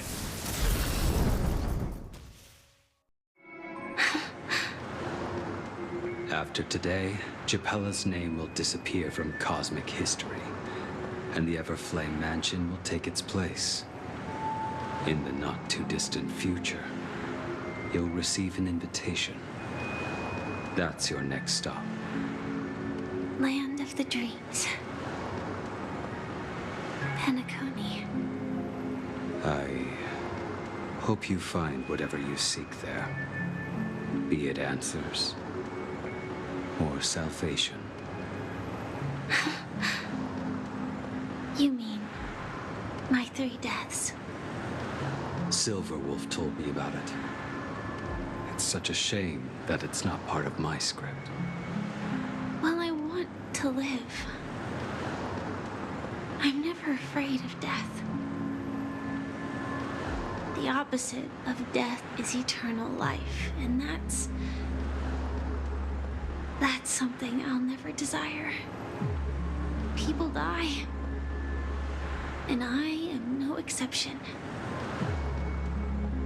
Death is like a script, a fate that cannot be defied. But that's exactly why we have to choose where we want to rest forever. Do you exist just to perish? Are you not the same, Blade? The end you desire is not one dictated by others. If I were to die now, I would only be a weapon. I believe I should die as a human. Though its definition escapes me, isn't this the answer that ordinary people look for their whole lives? A name that can be carved onto their tombstone.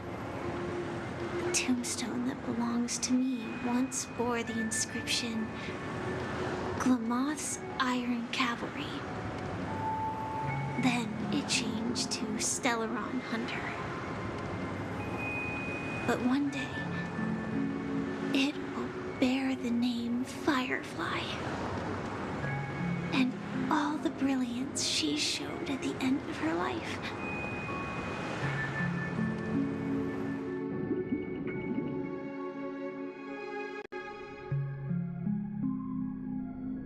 That's quite unexpected, old man. Who would have thought your crazy plan would actually work? Do all you nameless fools just act on a whim? I can sense that this false sweet dream is coming to an end. The Nameless may be young, but they had the ability to achieve this goal.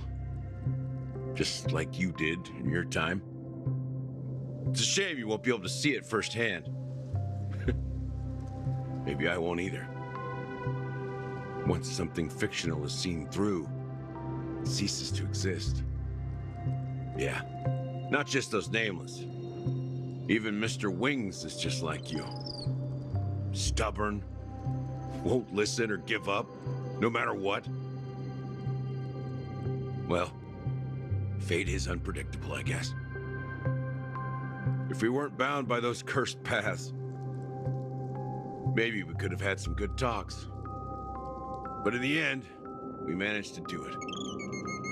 And now we can find solace. Remember how those idiots cursed us? They said, "Go to hell, you worthless traitors." Well, I don't know if they really meant it, but if longing for freedom means going to hell, then I'll be joining you soon, you fool. Let's get together and have supper again in hell. Oh, I almost forgot. There's one more thing. Here's to you. A glass of hello and goodbye, Trailblazer. To the imperfect tomorrow.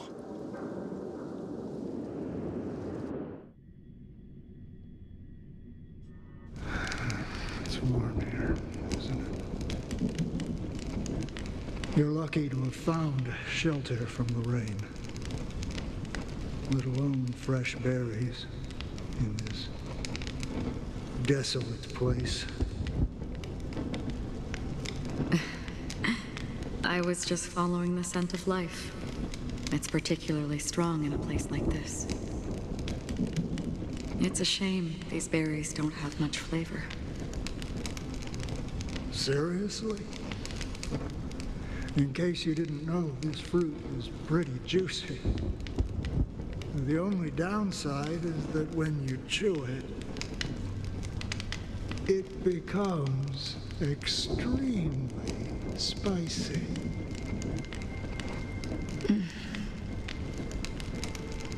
Have you lost your sense of taste? I can still taste certain things, like a faint sweetness. Before coming here, I stopped by a place called Orkron. It had barren cliffs and nights lit by bonfires. Burgundy snow would fall from the sky, and when it landed on my tongue, it tasted like raspberries. The flavor wasn't exactly sweet, but it left a lasting impression.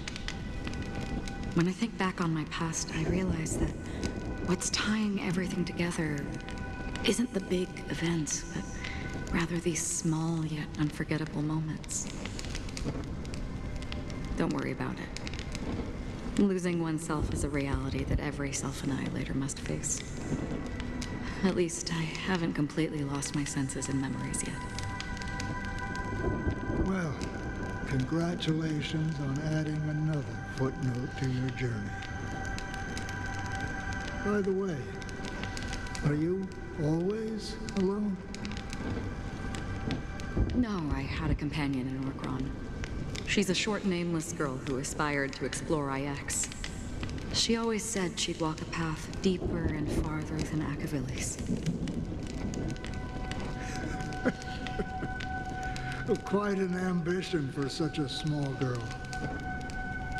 So, what happened?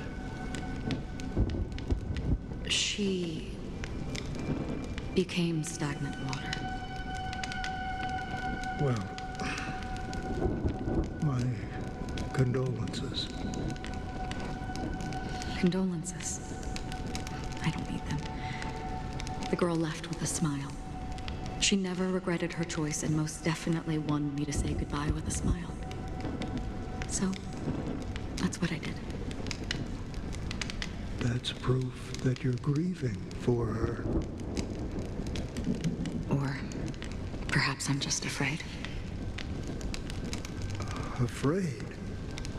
I rarely sense that emotion from you. What do you fear? I'm afraid I'll forget the 30 days I spent with her, just like all the other days in my life. Most of them have already washed away with the rain, disappearing into an unseen realm. I fear that those vivid red memories will fade away too. There isn't much color left, and besides this faint, warm red, there's almost nothing. Hard to imagine. A ranger accustomed to bloodshed, destruction, and chaos finding warmth in the red color? Because I have experienced this warmth many times. Long ago, I promised someone that I'd bring it to more people. And that for every remaining moment of my life, I'd strive for a better ending for all. As long as this red color still lingers, I have a chance to fulfill that promise.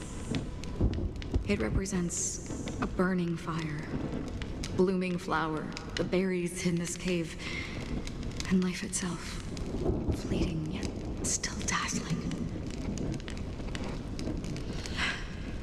In the end, it will lead me beyond the horizon of existence.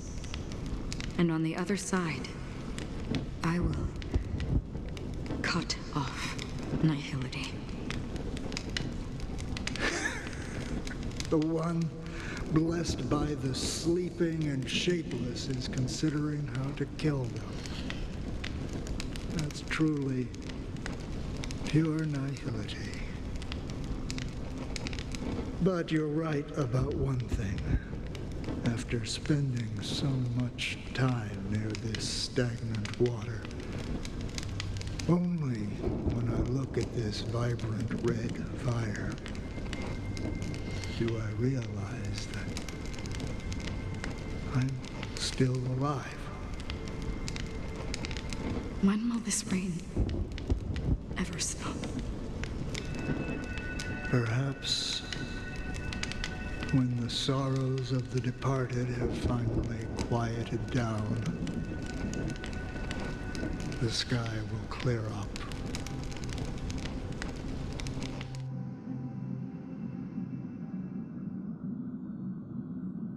Have you heard of a planet named Bjir Masih, Don Hung? It's one of the paradises under the influence of the Harmony, a sought-after wonderland for the inhabitants of the Dardanu major and minor systems. Half an Amber era ago, the family held an unprecedented festival there. And after that, everyone on the planet became part of the family. Do you think the same thing will happen on Penacony? Yes. Or how else can we explain it? The family deliberately used the Watchmaker's invitation to keep all the Pathstriders here, but banished the Emanator of the Nihility. Because of the nihility, I'm rarely affected by the power of other paths, but somehow I can unconsciously infiltrate them. Maybe that's the risk they're trying to avoid. I would disagree. Bjir Masih is not part of the credit system or connected to the Silver Rail. It's nothing more than a remote civilization sheltered by the Harmony. But Penacony is different. If the family messes with Penacony, that would be like declaring war on almost half of the factions in the cosmos. They have no reason to do that.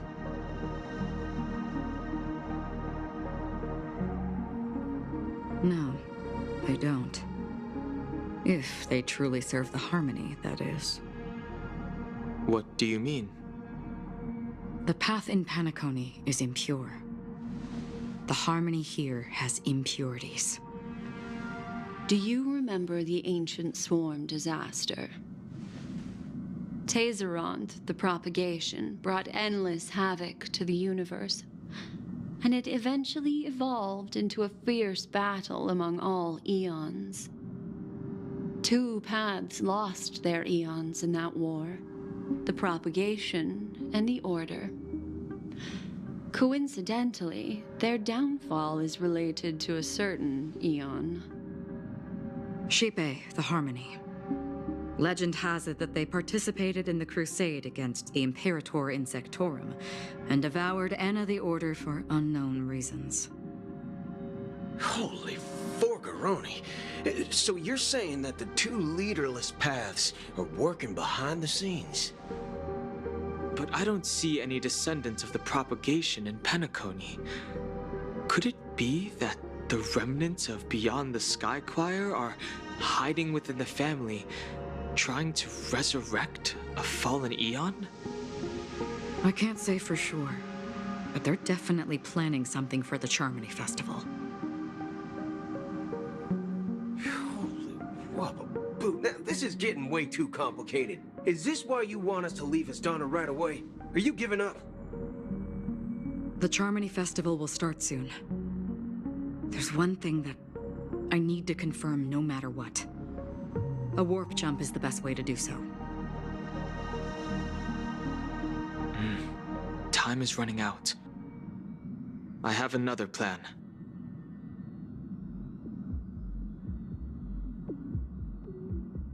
Hold on. Are you thinking of using the Jade Abacus of Allying Oath? Exactly. The assistance from the Lawful Cloud Knights would be enough. Think it over carefully. You can only use that once in your lifetime. I have considered it thoroughly. My companions are... they're also once-in-a-lifetime treasures.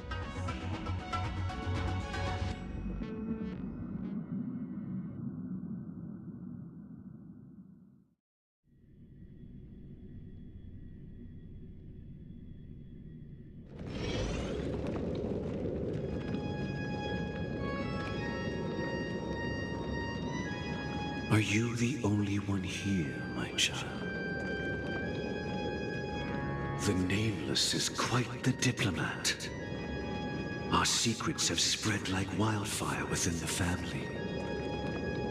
And IPC starships are gathering towards Astana. This is a crucial moment for us.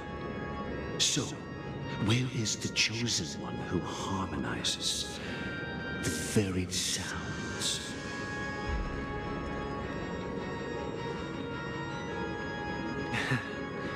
What do you mean, Master? I'm right here in front of you, aren't I? You know, she was supposed to be the star of the Charmony Festival in our plan. But the plan has changed. As her brother, I know she doesn't want to sing for the Order, so I'll take her place. You've always been wise beyond your years. I'm sure you understand the consequences of your choice. If you consider this a betrayal, well, there can't be two suns in the sky. I'll step up and take down the other sun if necessary. Do you believe in karma? If karma exists, then everyone has their own karma. You have yours, and I have mine.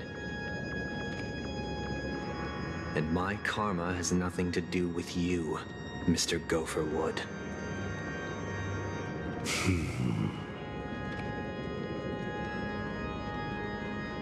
All right. Since you're willing to sacrifice yourself for her, I'll grant your wish. Well, the compromise came sooner than expected. Why? You and your sister were born as twins of the Order. And one of you is destined to follow this path to the end.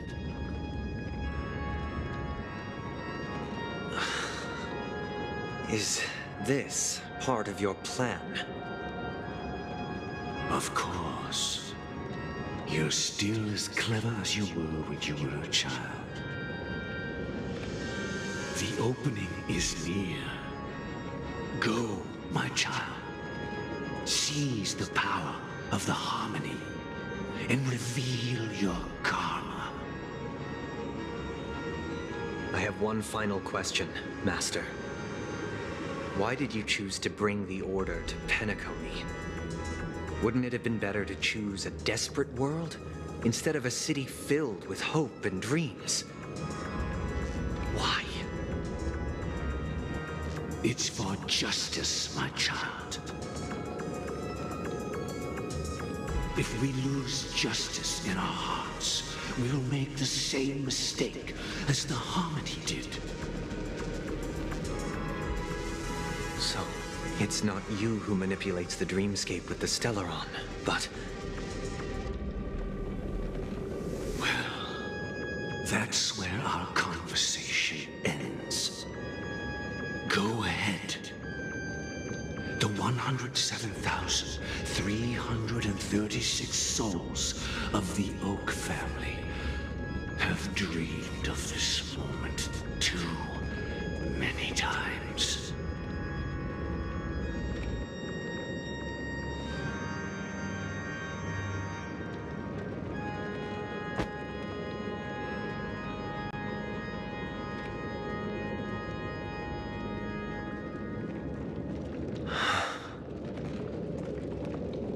I shall ascend to the heavens, becoming the scorching sun.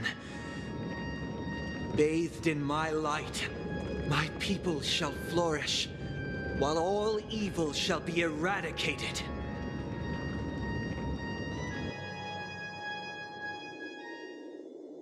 This is the interior of the Penacony Grand Theater. It's quite exhilarating to be flushed into the air by Soulglad. But why is the venue still closed when the Charmony Festival is about to start? And not only that, the entire theater is eerily quiet.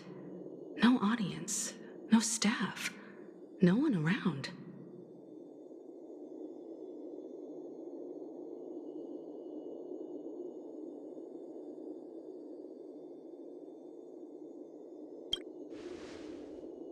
Even if we're late, a grand theater like this shouldn't be completely empty. Let's explore around. Be careful, everyone.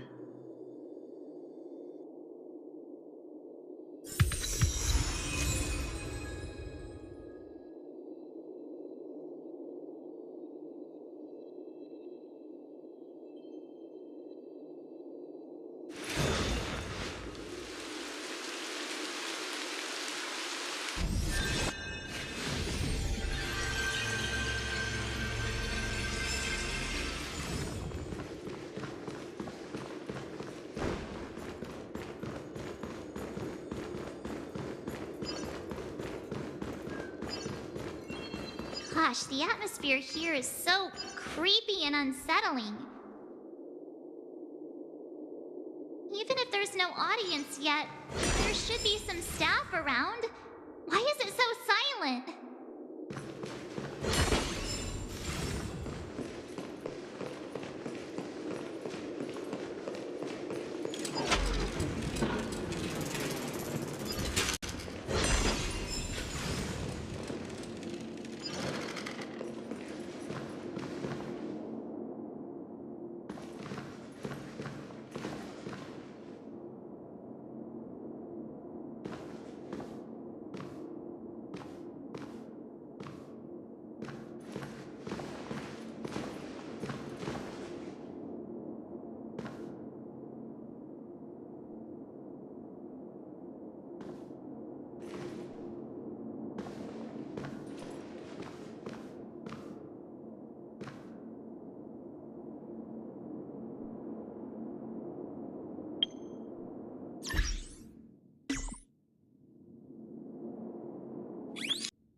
office.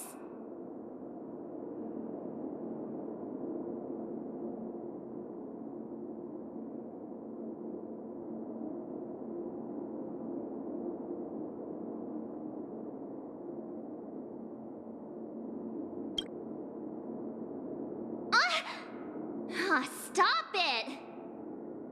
Are these puppets part of the stage setup? Even so, it's so eerie that the entire front hall is empty.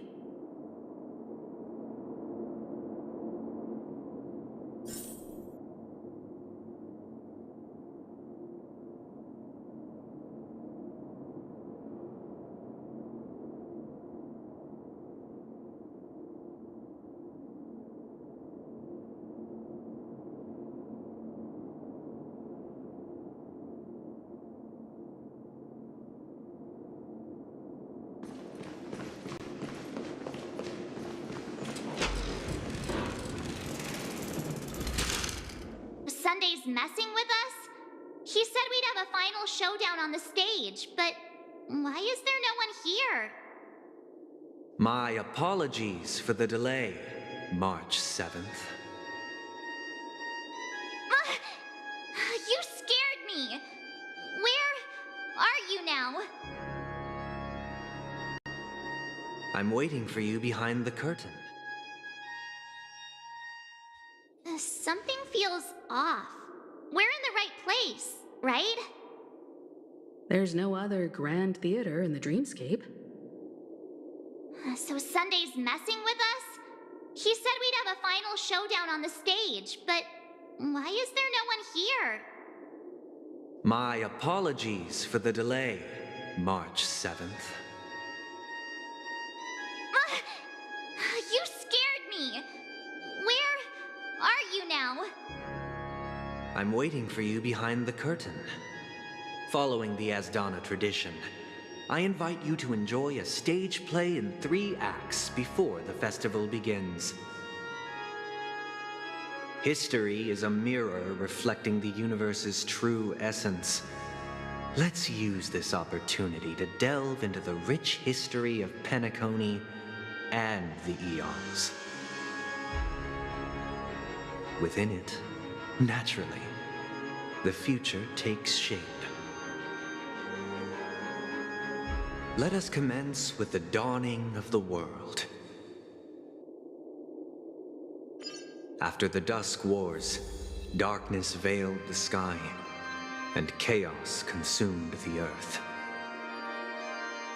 Enna the Order emerged, destined to restore all existence.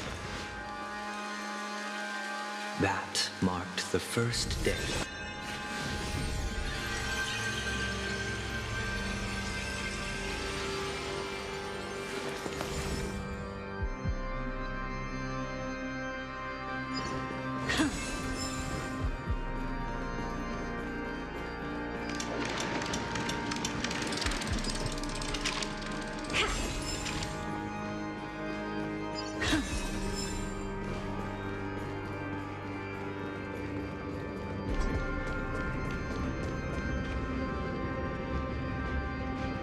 They gathered nebulae and forged them into picks, thus creating a grand lyre with black and white keys. Strike the white keys, and the sun rose. Strike the black keys, and the moon rose. And so, the cycle of day and night arose. That marked the second day.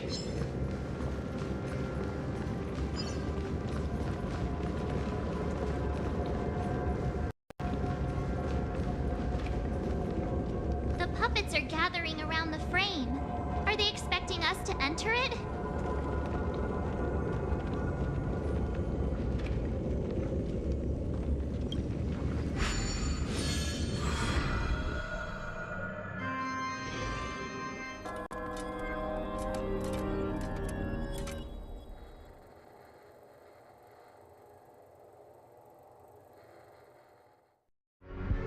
Where are we now?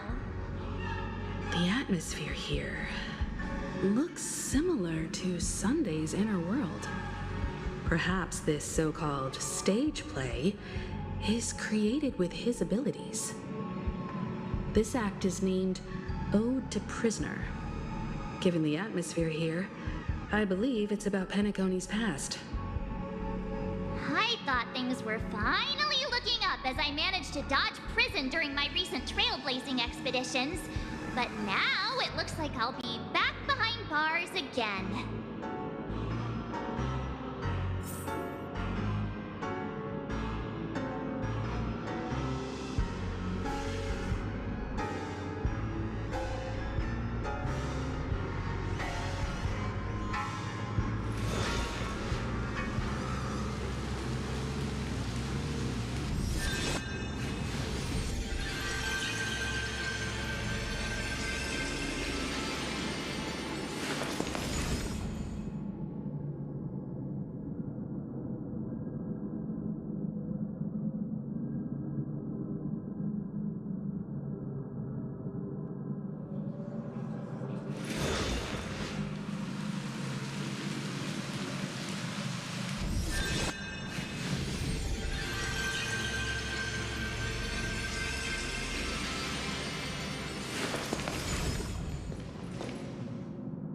I genuinely wish to avoid a violent clash with my esteemed guests from afar. Therefore, I've arranged 3 acts before the situation becomes irreparable. Where shall we start our narrative? Well, let's start with the time when Penacony was still a frontier prison.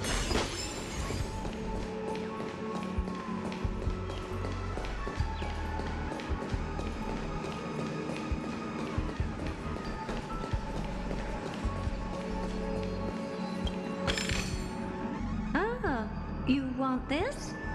Fine. Take it and amuse yourself.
2147 AE, a prisoner named Hanun ignited a struggle for liberty and emerged triumphant. IPC referred to it as the War of the Frontier, while the Asdanians dubbed it the War of Independence.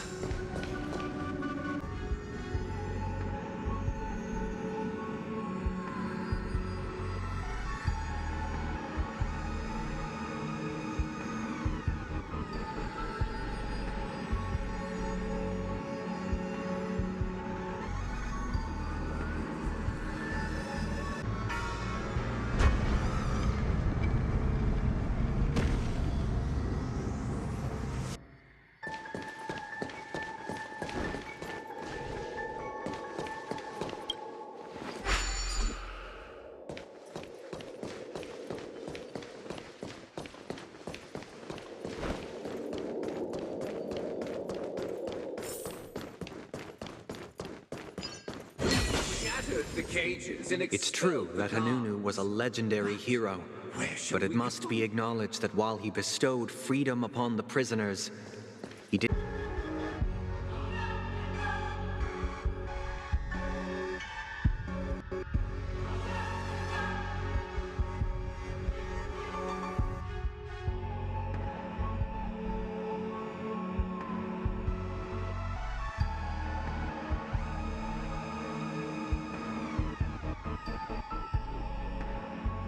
We've shattered the cages and expelled the guards.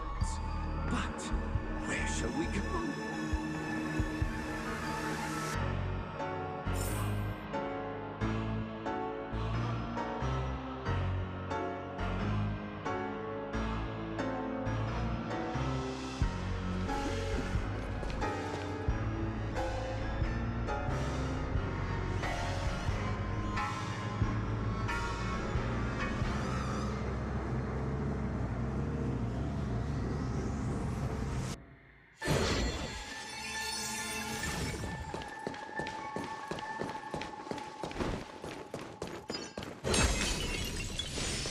Thank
Let's build another prison, not within the physical. Once again, Asdana was engulfed in war, this time the enemies originating from within. The prisoners remained prisoners for the rest of their lives, fighting for freedom rather than living for it.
this land of freedom on a scorched earth. As you can see, their sentences have long ended, and the IPC guards have long been expelled. Yet, these prisoners remain enslaved, not by external forces, but by the confines of their own minds. Freedom permeates every corner, except fragile souls. It gives solace only to those who believe in its existence. Prisoners, this is my order. Learn the essence of freedom and teach your fellow prisoners to fight for their lives.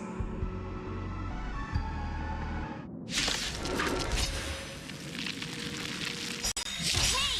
Why do we have to fight while enjoying the show? For I desire not only your enjoyment, but also your assistance.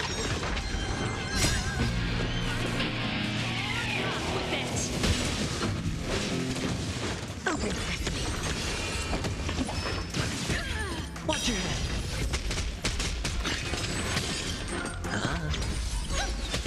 Expand your thinking. Endless freedom. Nothing but a forest. Open sesame. Watch it grow. Let's rock. You can fight it, or rock with it. Stars echo. Turn it up. Expand your thinking. It's on me.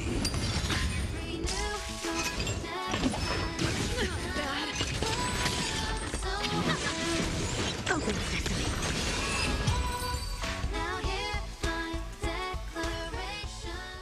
No one can restrain you anymore. You are free.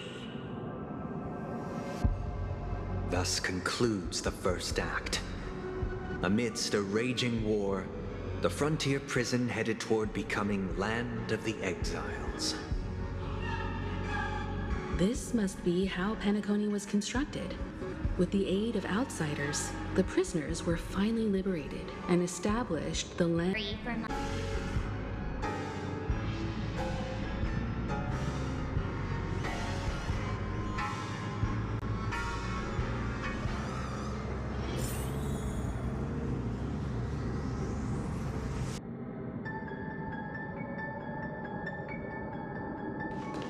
These puppets. Where are they guiding us this time?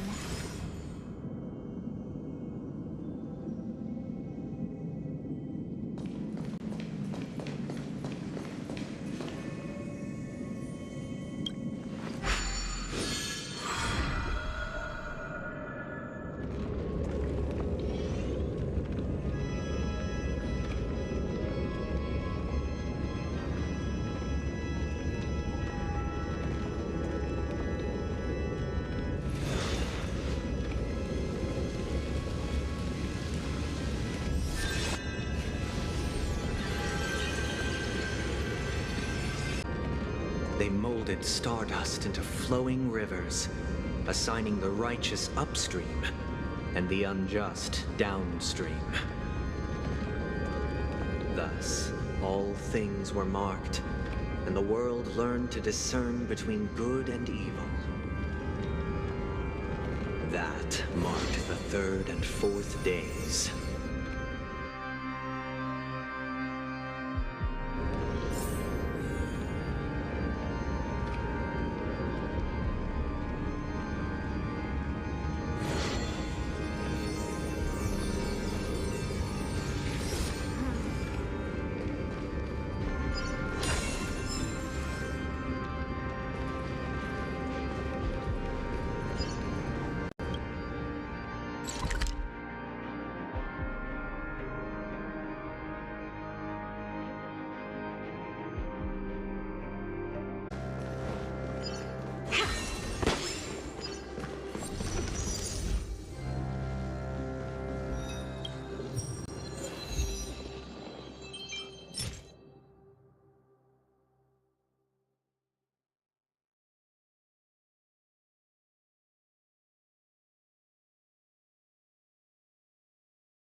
Ode to Fool. This must be the second act. The surroundings are different from before. This.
Ode to Fool.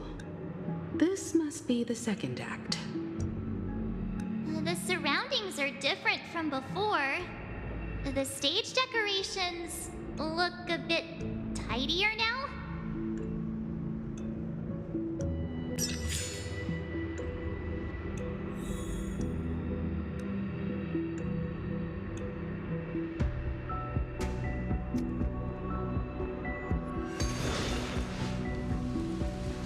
Behold the ensuing tale, a struggle for power.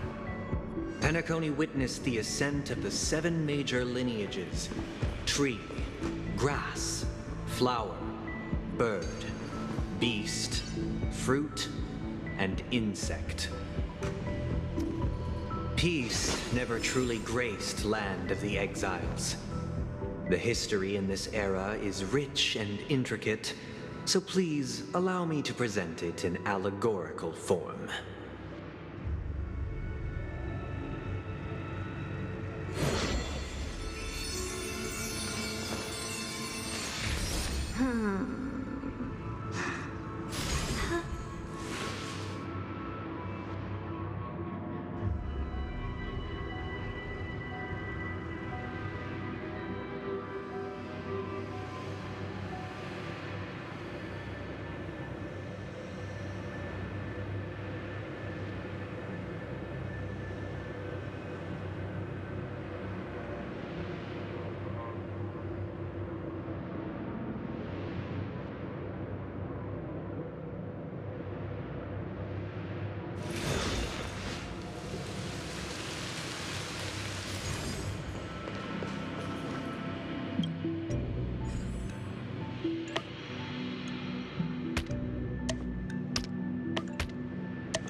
Huh. You want this? Harbored their own ambitions, leading to ceaseless conflict.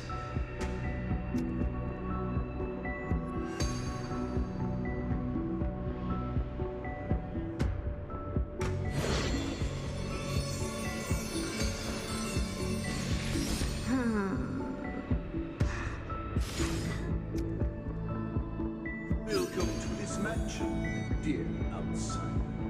Land of the Exiles was in disarray, besieged by both internal and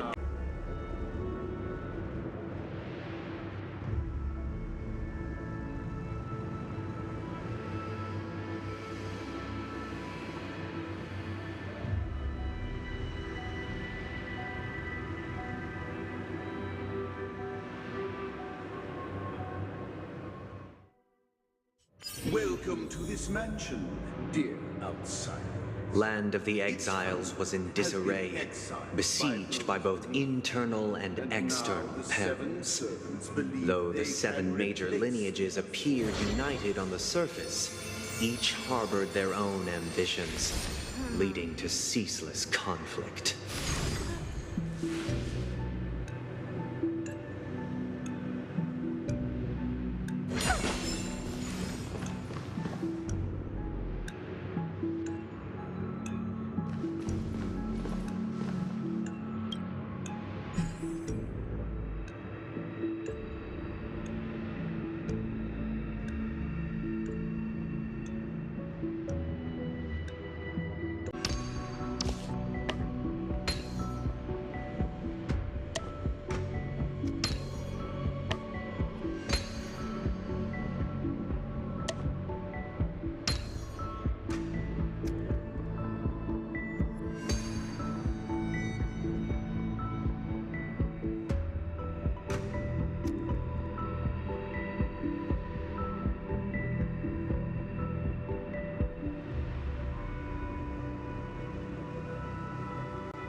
Accountant, we are the pillars of this mansion. The Black Bound by an oath of loyalty and Plum family was the first to fall. They withered away in the White Desert event, Because orchestrated Master by the shaped you from Alfalfa clay, family. but forged me from fire. I'm superior to you. My child, you did not serve the old The leader of the Alfalfa family sought to defect to the IPC, trading freedom for survival. However, his eldest son slew him in the name of righteousness and ascended as the new family head.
Pretty underwhelming.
Those who touch these are The Lampwater family endeavored to extend the silver rail left by the Express, only to be eradicated by the remnants of the swarm, leaving nothing in the unforgiving cosmos.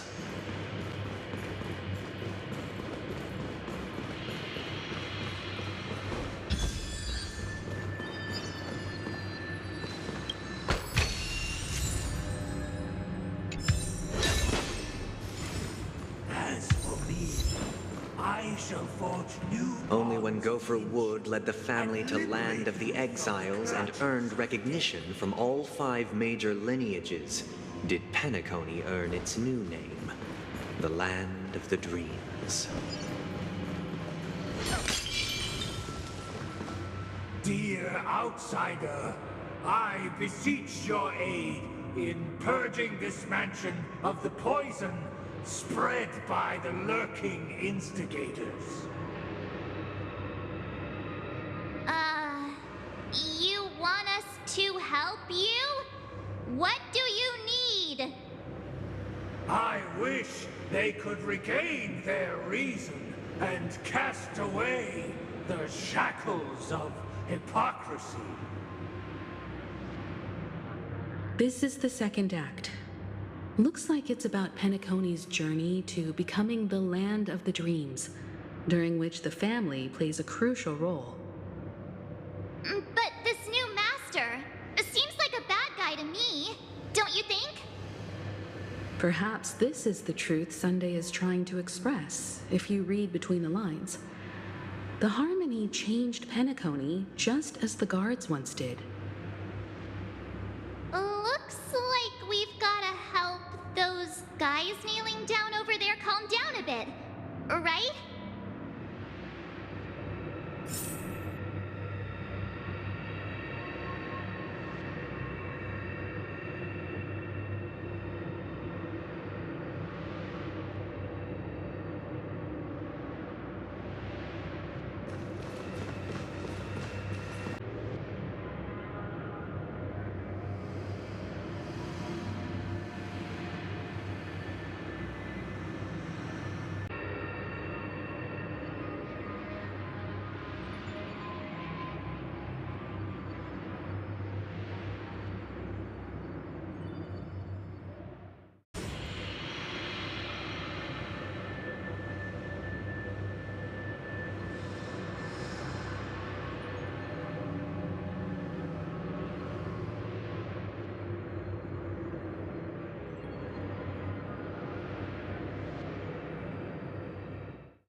Either I shall be my own master, or I shall return to my former master.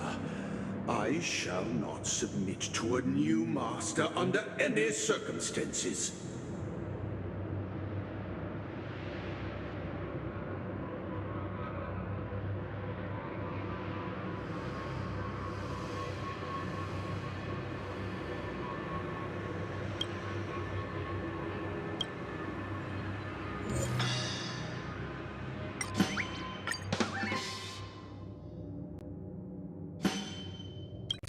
This puppet isn't responding at all. Did something go wrong?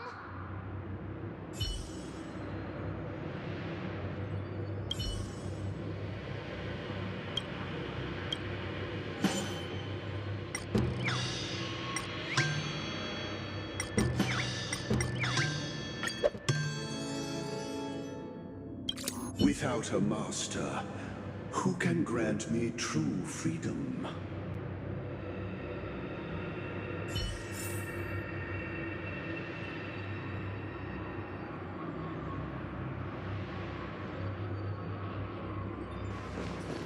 Master is no longer here. I thought I'd be free, but I'm not. Now, without my master's command, I'll have to seek guidance from the blind.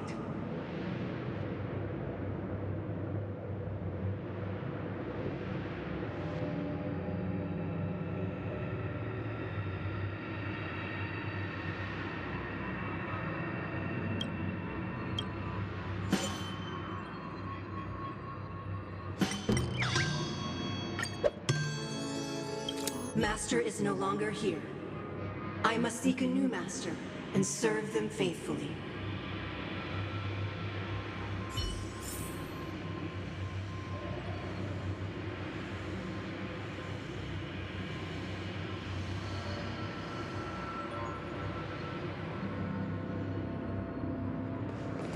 Once, I stood as the most loyal guard among all the servants. Now, with my master banished, it's my right to assume control of his dominion.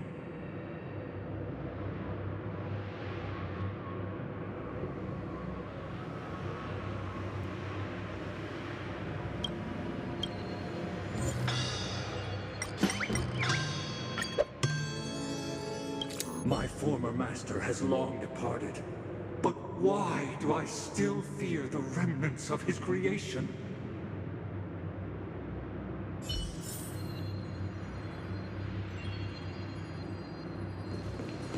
Master! Oh, you will return in due course, and I shall stand vigilant, awaiting the reward for my loyalty.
Master, now that you have gone, I shall wait no longer for my reward.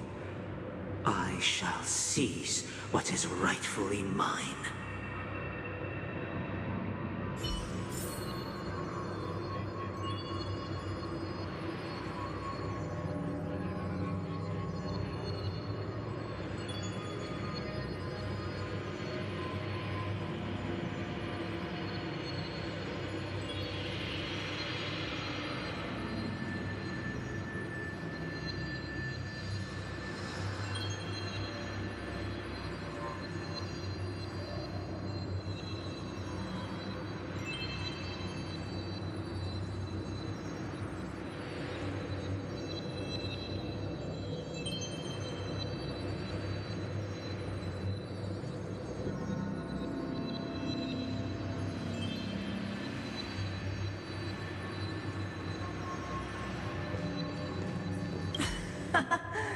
In the absence of my master, I am free. But without their guidance, for whom shall I sing?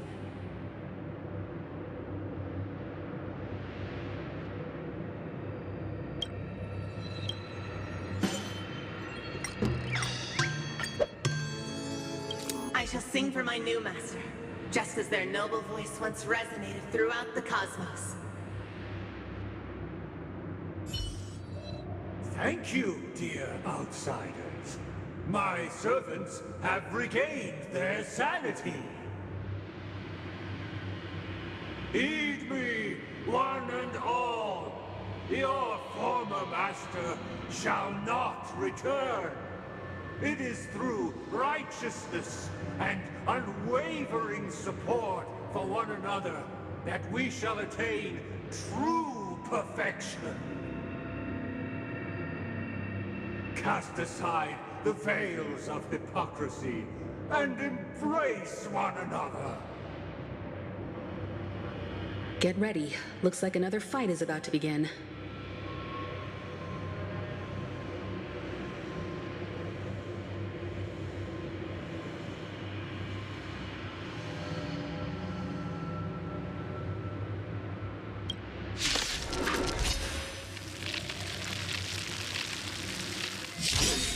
The snow blankets all has done. The sky trembles, and the earth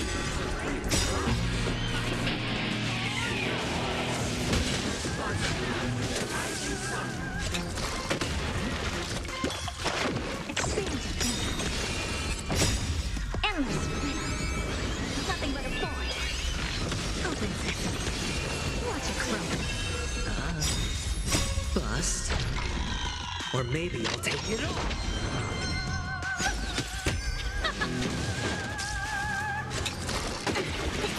It's okay. Expand your thinking. It's on me. Let's rock. You can fight it, or rock with it.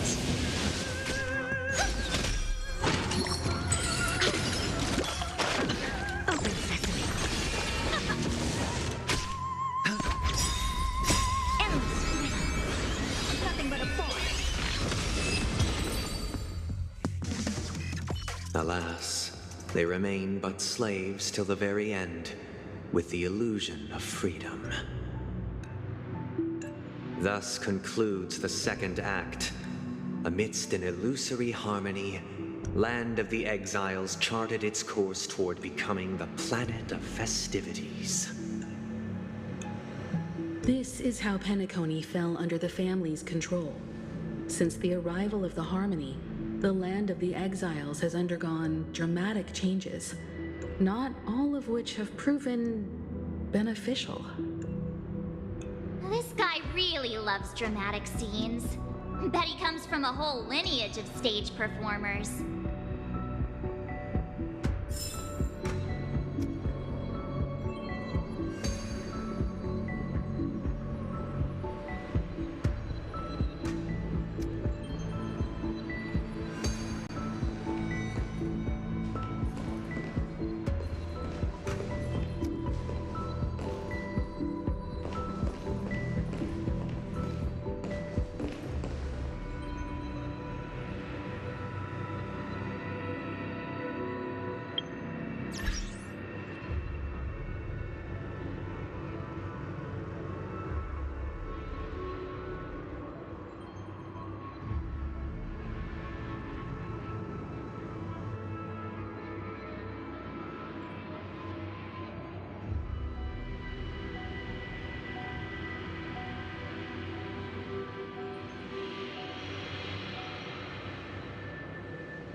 They used the planetary rings to establish the law, forging a code of conduct among the masses. A grand lyre with black and white keys served as an instrument, while symbols of articulation and numerical notation took the form of musical notes. The downward flowing river became a melody, and the canon of law dictated the form.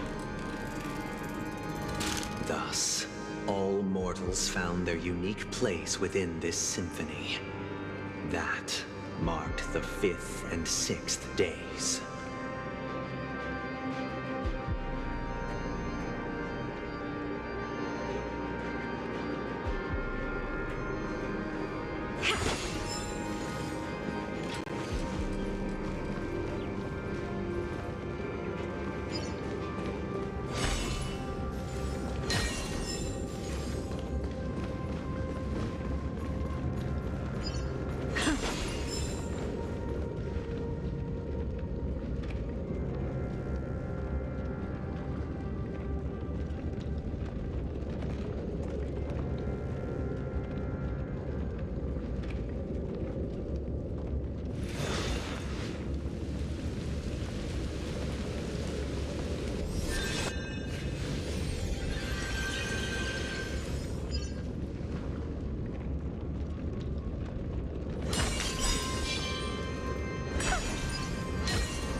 This guy is really into these puppets.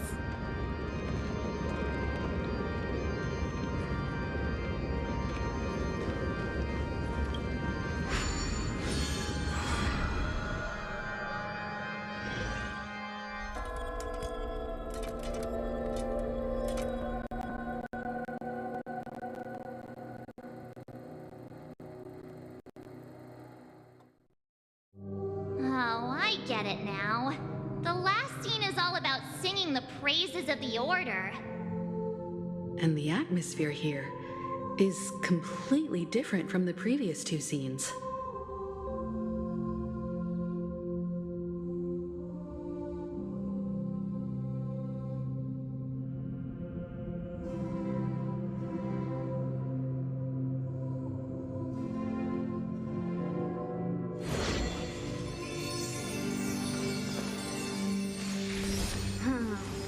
This is the concluding act of this play.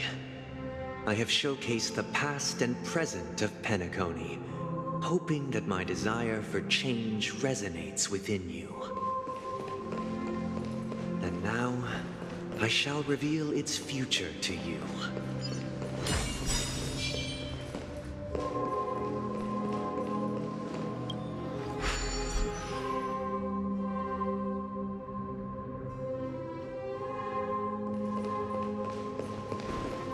Without a king, who shall bear responsibility for the people? If the people lack foresight, we will make choices on their behalf and bear the responsibility.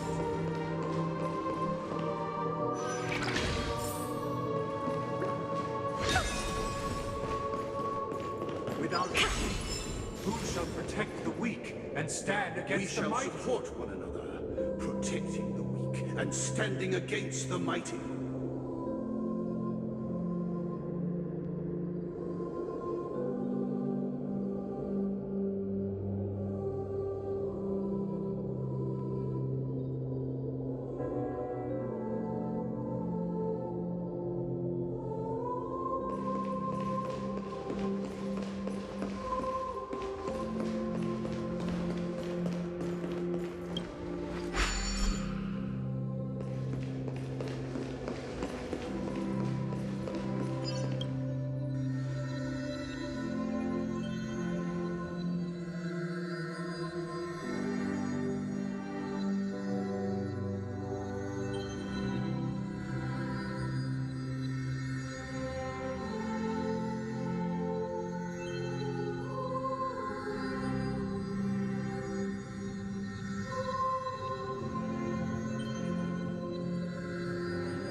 Everything followed its natural course, and so it shall continue, even after the king's departure. But after the king's departure, We no longer have who shall become the new king? for we have...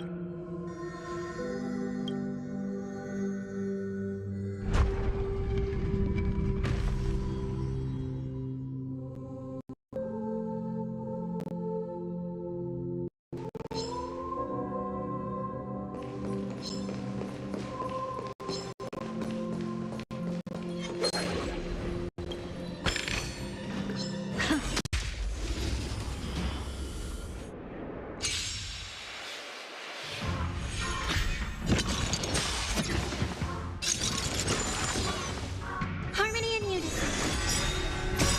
Stars echo. Burn it up.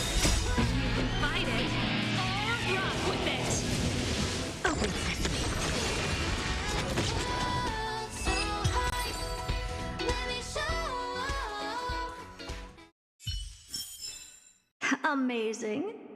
But then again, it's me we're talking about.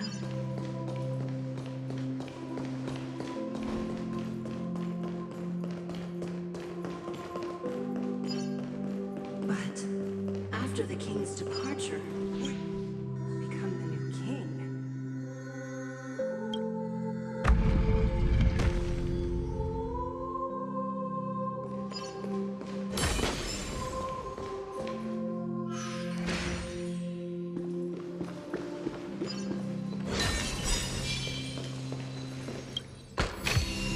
Ah, you want this?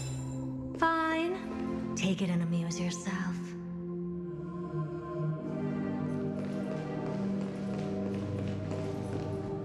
Hey, aren't we supposed to kick off a short story and have a fight here just like we did in the previous acts? Why aren't any of these puppets saying anything? Perhaps we'll need to complete the story ourselves, just like we did before. So, do you think their mind needs tinkering or something?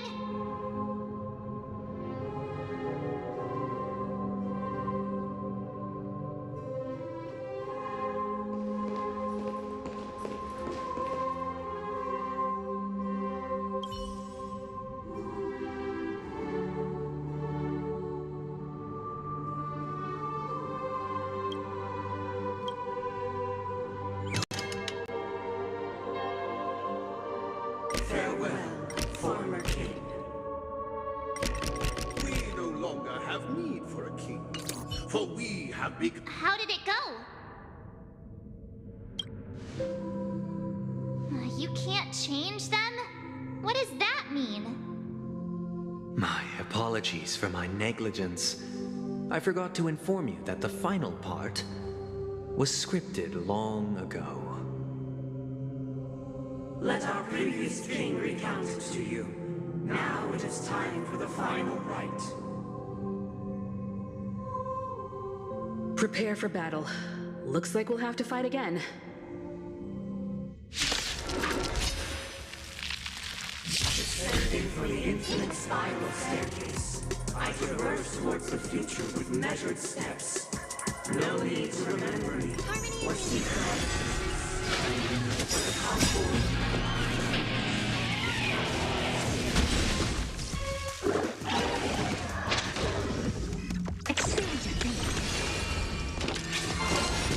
It's okay, it's okay.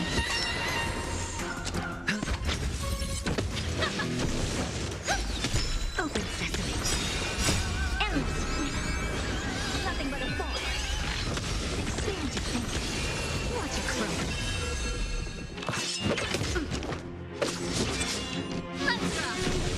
It's on me.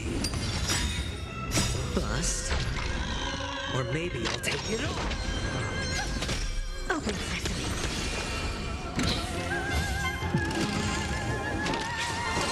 That's it.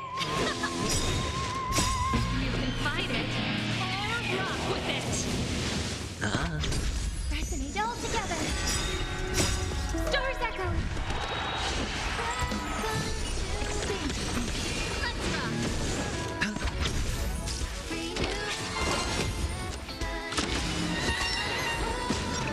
Open sesame. Endless freedom. Nothing but a ball. Expand your thinking. Glistening now.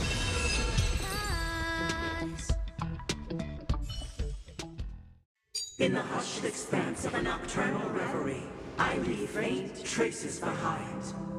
No need to remember me, or to recall the essence of dreams. What is mine shall wane. This is the final scene. It's much more straightforward. He wants to expel the harmony and establish an empire based on the order. Let's go.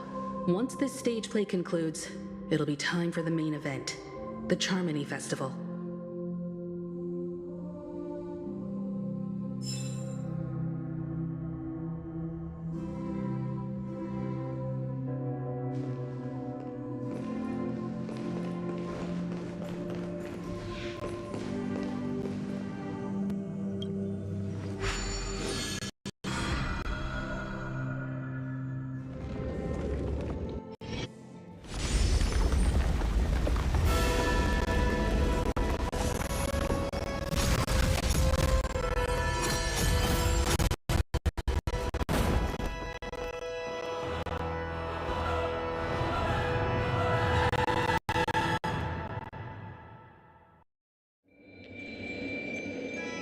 they imbued the world with meaning, perfecting all things in the heavens and on earth. Then, they rested from the labors of creation. Yet, all beings cried out to Enna. Under the banner of the Order, you have defined all things in the cosmos. But this made us realize that we are but puppets in your hands. Thus, on that day, all beings united and cast the Eon into the abyss of oblivion. This Grand Theater looks totally different. Is this the power of the Order? Everyone, get ready. This could be a tough battle.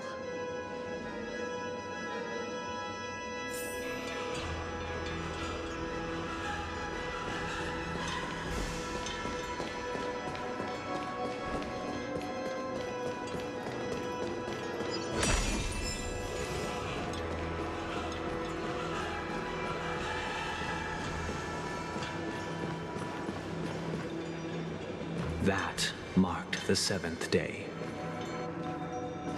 Cheers and chants reverberated in the ears.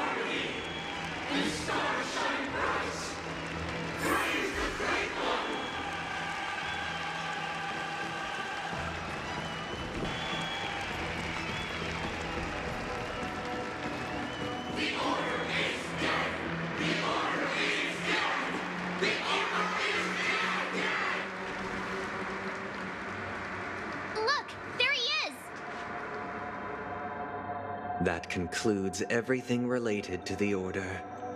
What are your reflections on this, my dear guests? Nevertheless, this is but a trivial blip in the annals of galactic history. What truly matters is the course this river shall take in the days to come. You've arrived at the perfect moment. The Charmony Festival is about to commence, and it would be a shame if you were absent for the Harmony's prologue. Allow me to extend my warmest welcome once more. Welcome to Penacony Grand Theater, the very core of the sweet dream, the abode of the Stellaron, the grand stage of the Charmony Festival, and the very place where the future of Penacony shall be determined through conflict.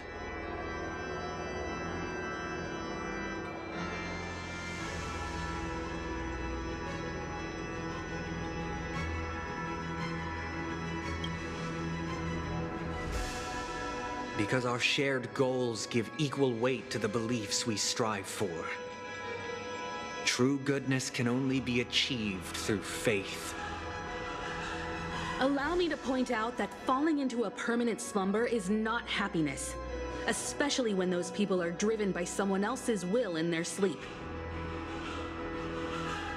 Do you still believe that the Order only seeks to control the universe as their puppet, Himiko? No matter how perfect your vision of paradise may be, a cage remains a cage. People will never achieve true happiness in a world like that. They would just be toys for the Eon. It seems you have misunderstood my intentions. Allow me to clarify. My desire is not to resurrect a fallen Eon or become one myself. My sole objective is to create a paradise free from eons, where the Order ensures the dignity and happiness of all humanity. A paradise exclusive to us human beings. That's not the case. If people are to live with dignity, there must be nothing and no one above them. In your so-called paradise, you would be the one reigning supreme. Looks like we won't be able to convince each other. Now that our conflict has been destined, let's unveil our paths and reveal to the universe the true path. However, Before the prelude to the future begins, please take a moment to ponder the questions I've posed. Is darkness equal to daylight? Are sinners equal to the righteous? If you are born weak, which god should you turn to for solace?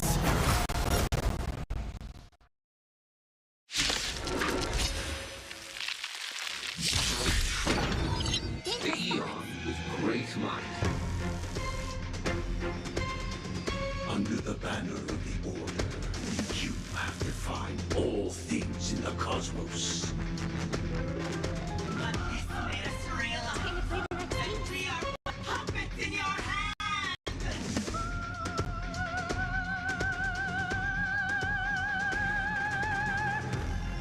Harmony and unison. Song's for you. Turn it up. Ready to lose yourself? You can fight it or rock with it. Open sesame.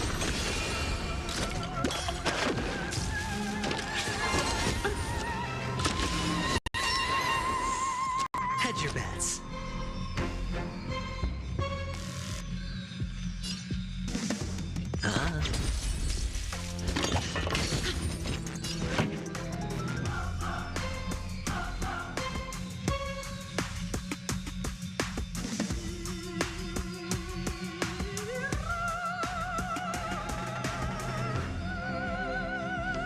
The audience is waiting.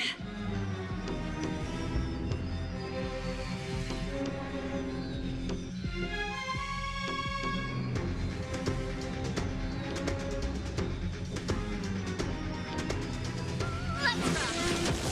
May song bring us victory. Never seen perfection before? Expand your thinking.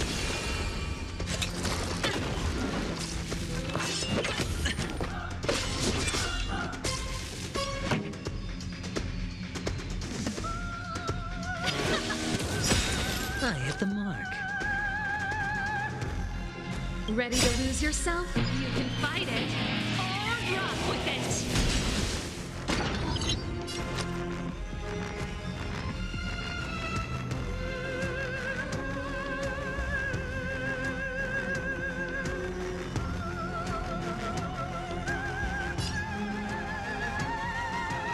Opportunity doesn't knock.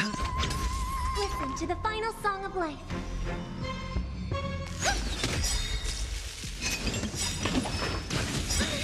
Curiosity is a danger. Endless.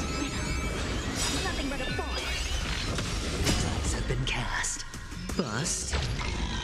Or maybe I'll take it all. Helpless as ever. Open sesame. Watch a crumble.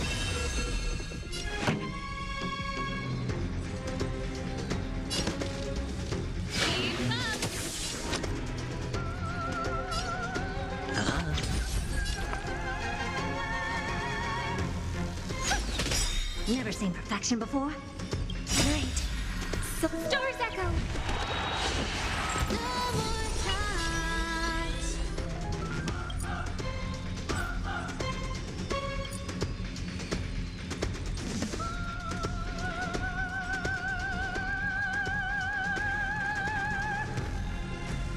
If I wait any longer, the universe might just implode. Expand your thinking. Song's for you. Turn it up. Sure, I'll play along. Ready to lose yourself? You can fight it or rock with it.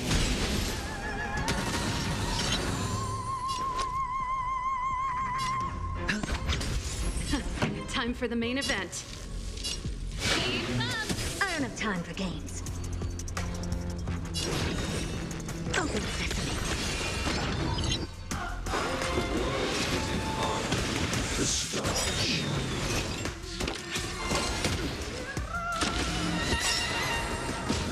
Curiosity. Endless. Nothing but a thought.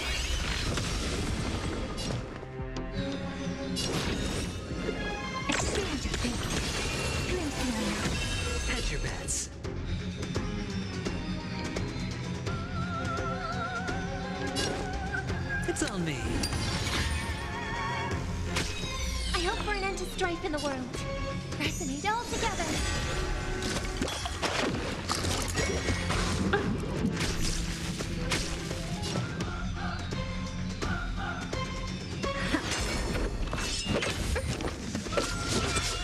Sure, I'll play along.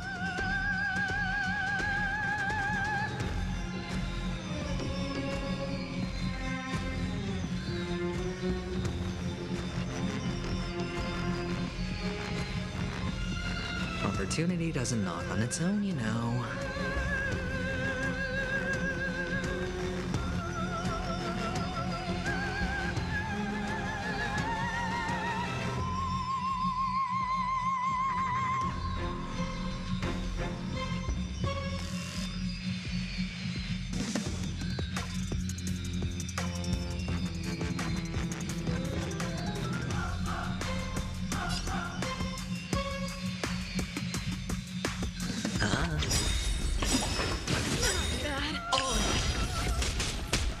The dice have been cast.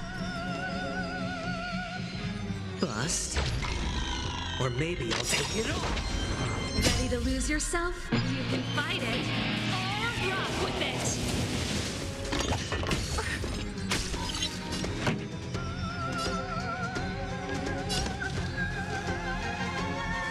Turn it up. It's okay. It's okay.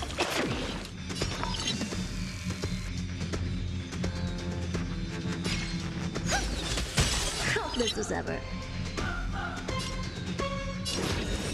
Expand your thinking.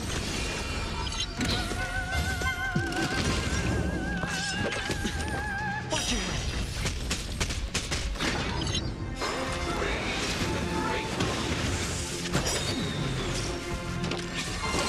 No dirty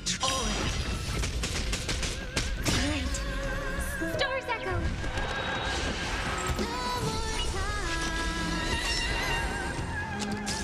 Pretty good crowd today. Keep up. Ready to lose yourself? You can fight it, or rock with it. Curiosity. Endless freedom. Nothing but a force.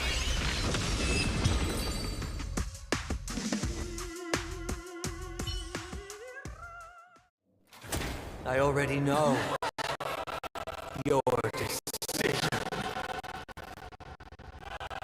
I now permit you to gaze into the sun.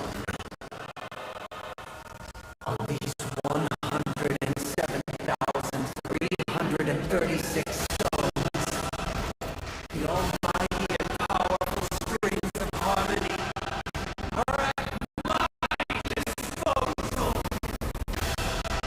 The supreme tutor, harmonious fire, for me.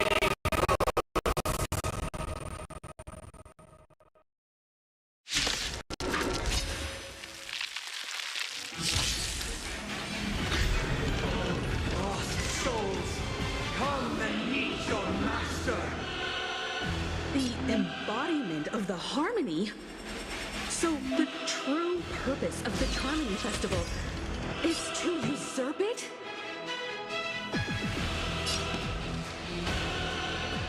Keep up. My tempo. What's wrong? Ready to lose Never yourself? seen perfection up close before. You can fight it, or rock with it.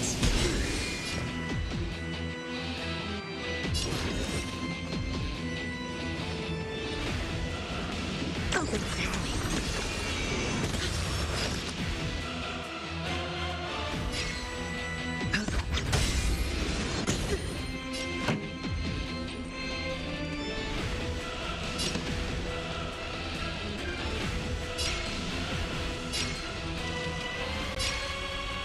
Turn it up. A song bring us victory. Ready to lose yourself? You can fight it, or rock with it.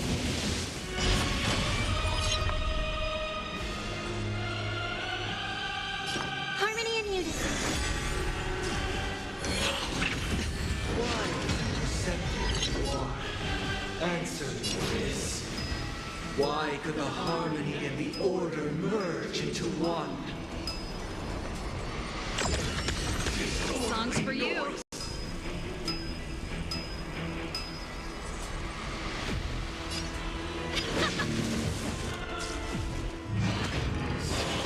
Nobody resonates.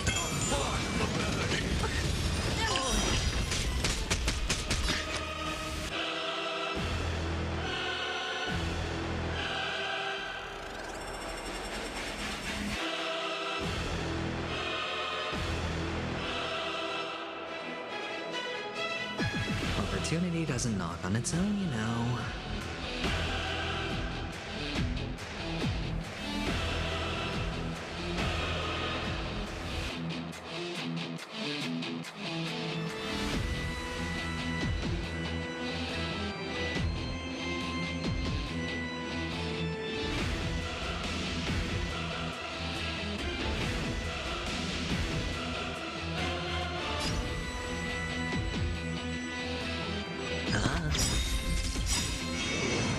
Dirty dice have been cast.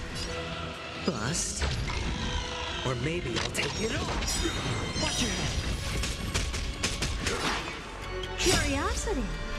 There's a danger endless. Nothing but a thought. Noise.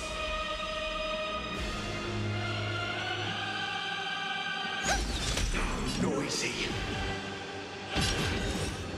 Open sesame. There's another world in front of my eyes. It's the power of tuning. Don't let the song distract you.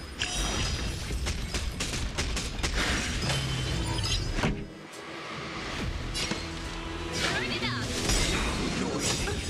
Ready to lose yourself? You can fight it or rock with it. Never seen perfection before? Expand your thinking. Disorderly noise.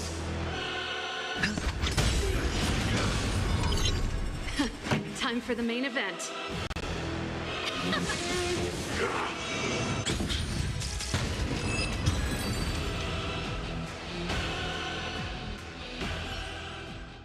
The time has come. Creation will be reborn from the remains of the gods.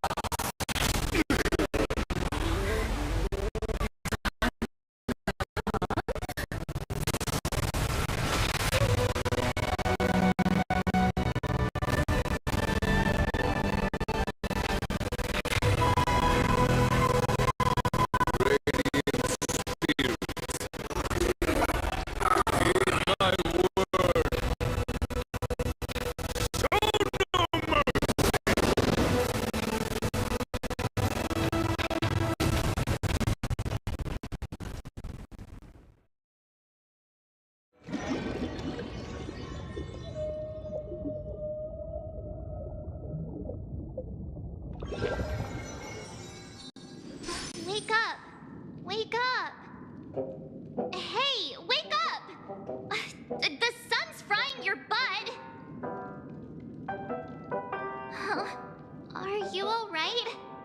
Can you hear me? Do you remember your name?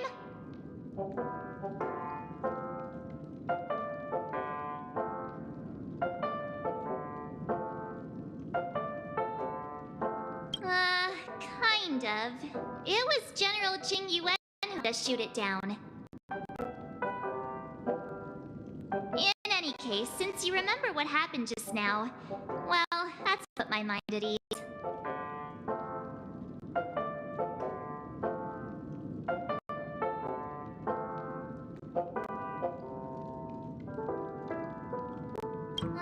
It's a long story. Simply put, Don Hung used the Jade Abacus of Allying Oath when we were in the middle of a fierce battle and summoned the General to help us just in time. And then we returned to reality. Look, this is your room. Everyone else has also returned from the dreamscape. Himeko and the rest are at the lobby discussing matters with the General. And now that you're awake, we should tell the crew that you're all right. Come with me.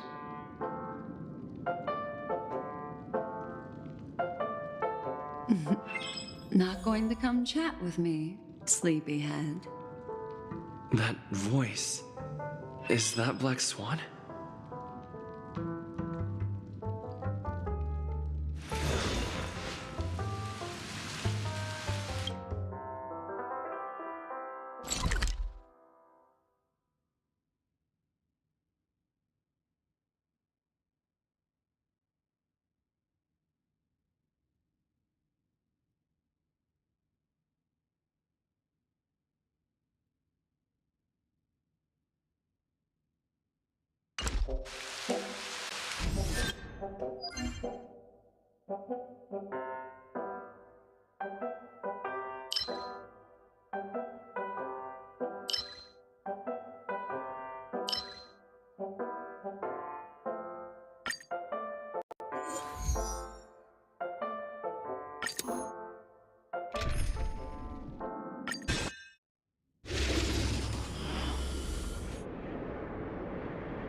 Harmony and unison.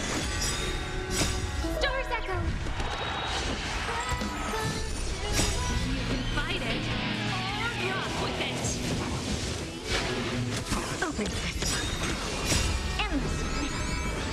Nothing but a boy.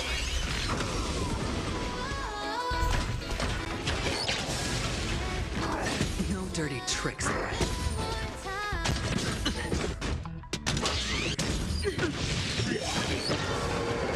Watch your head. No dirty tricks. Bust. Or maybe I'll take it all.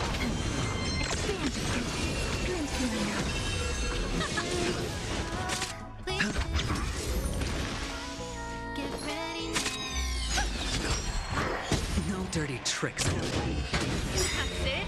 Watch your head. You can fight it, or rock with it. Turn it up. Open sesame. Endless freedom. Nothing but a boy. Expand your thinking. Watch it grow.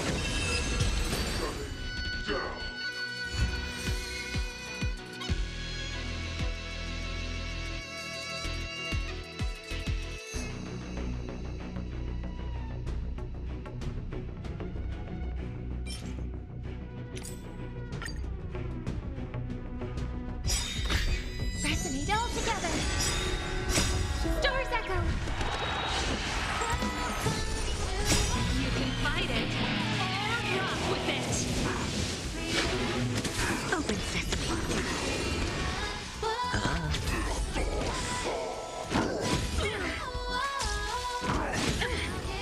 Let's rock. Expand.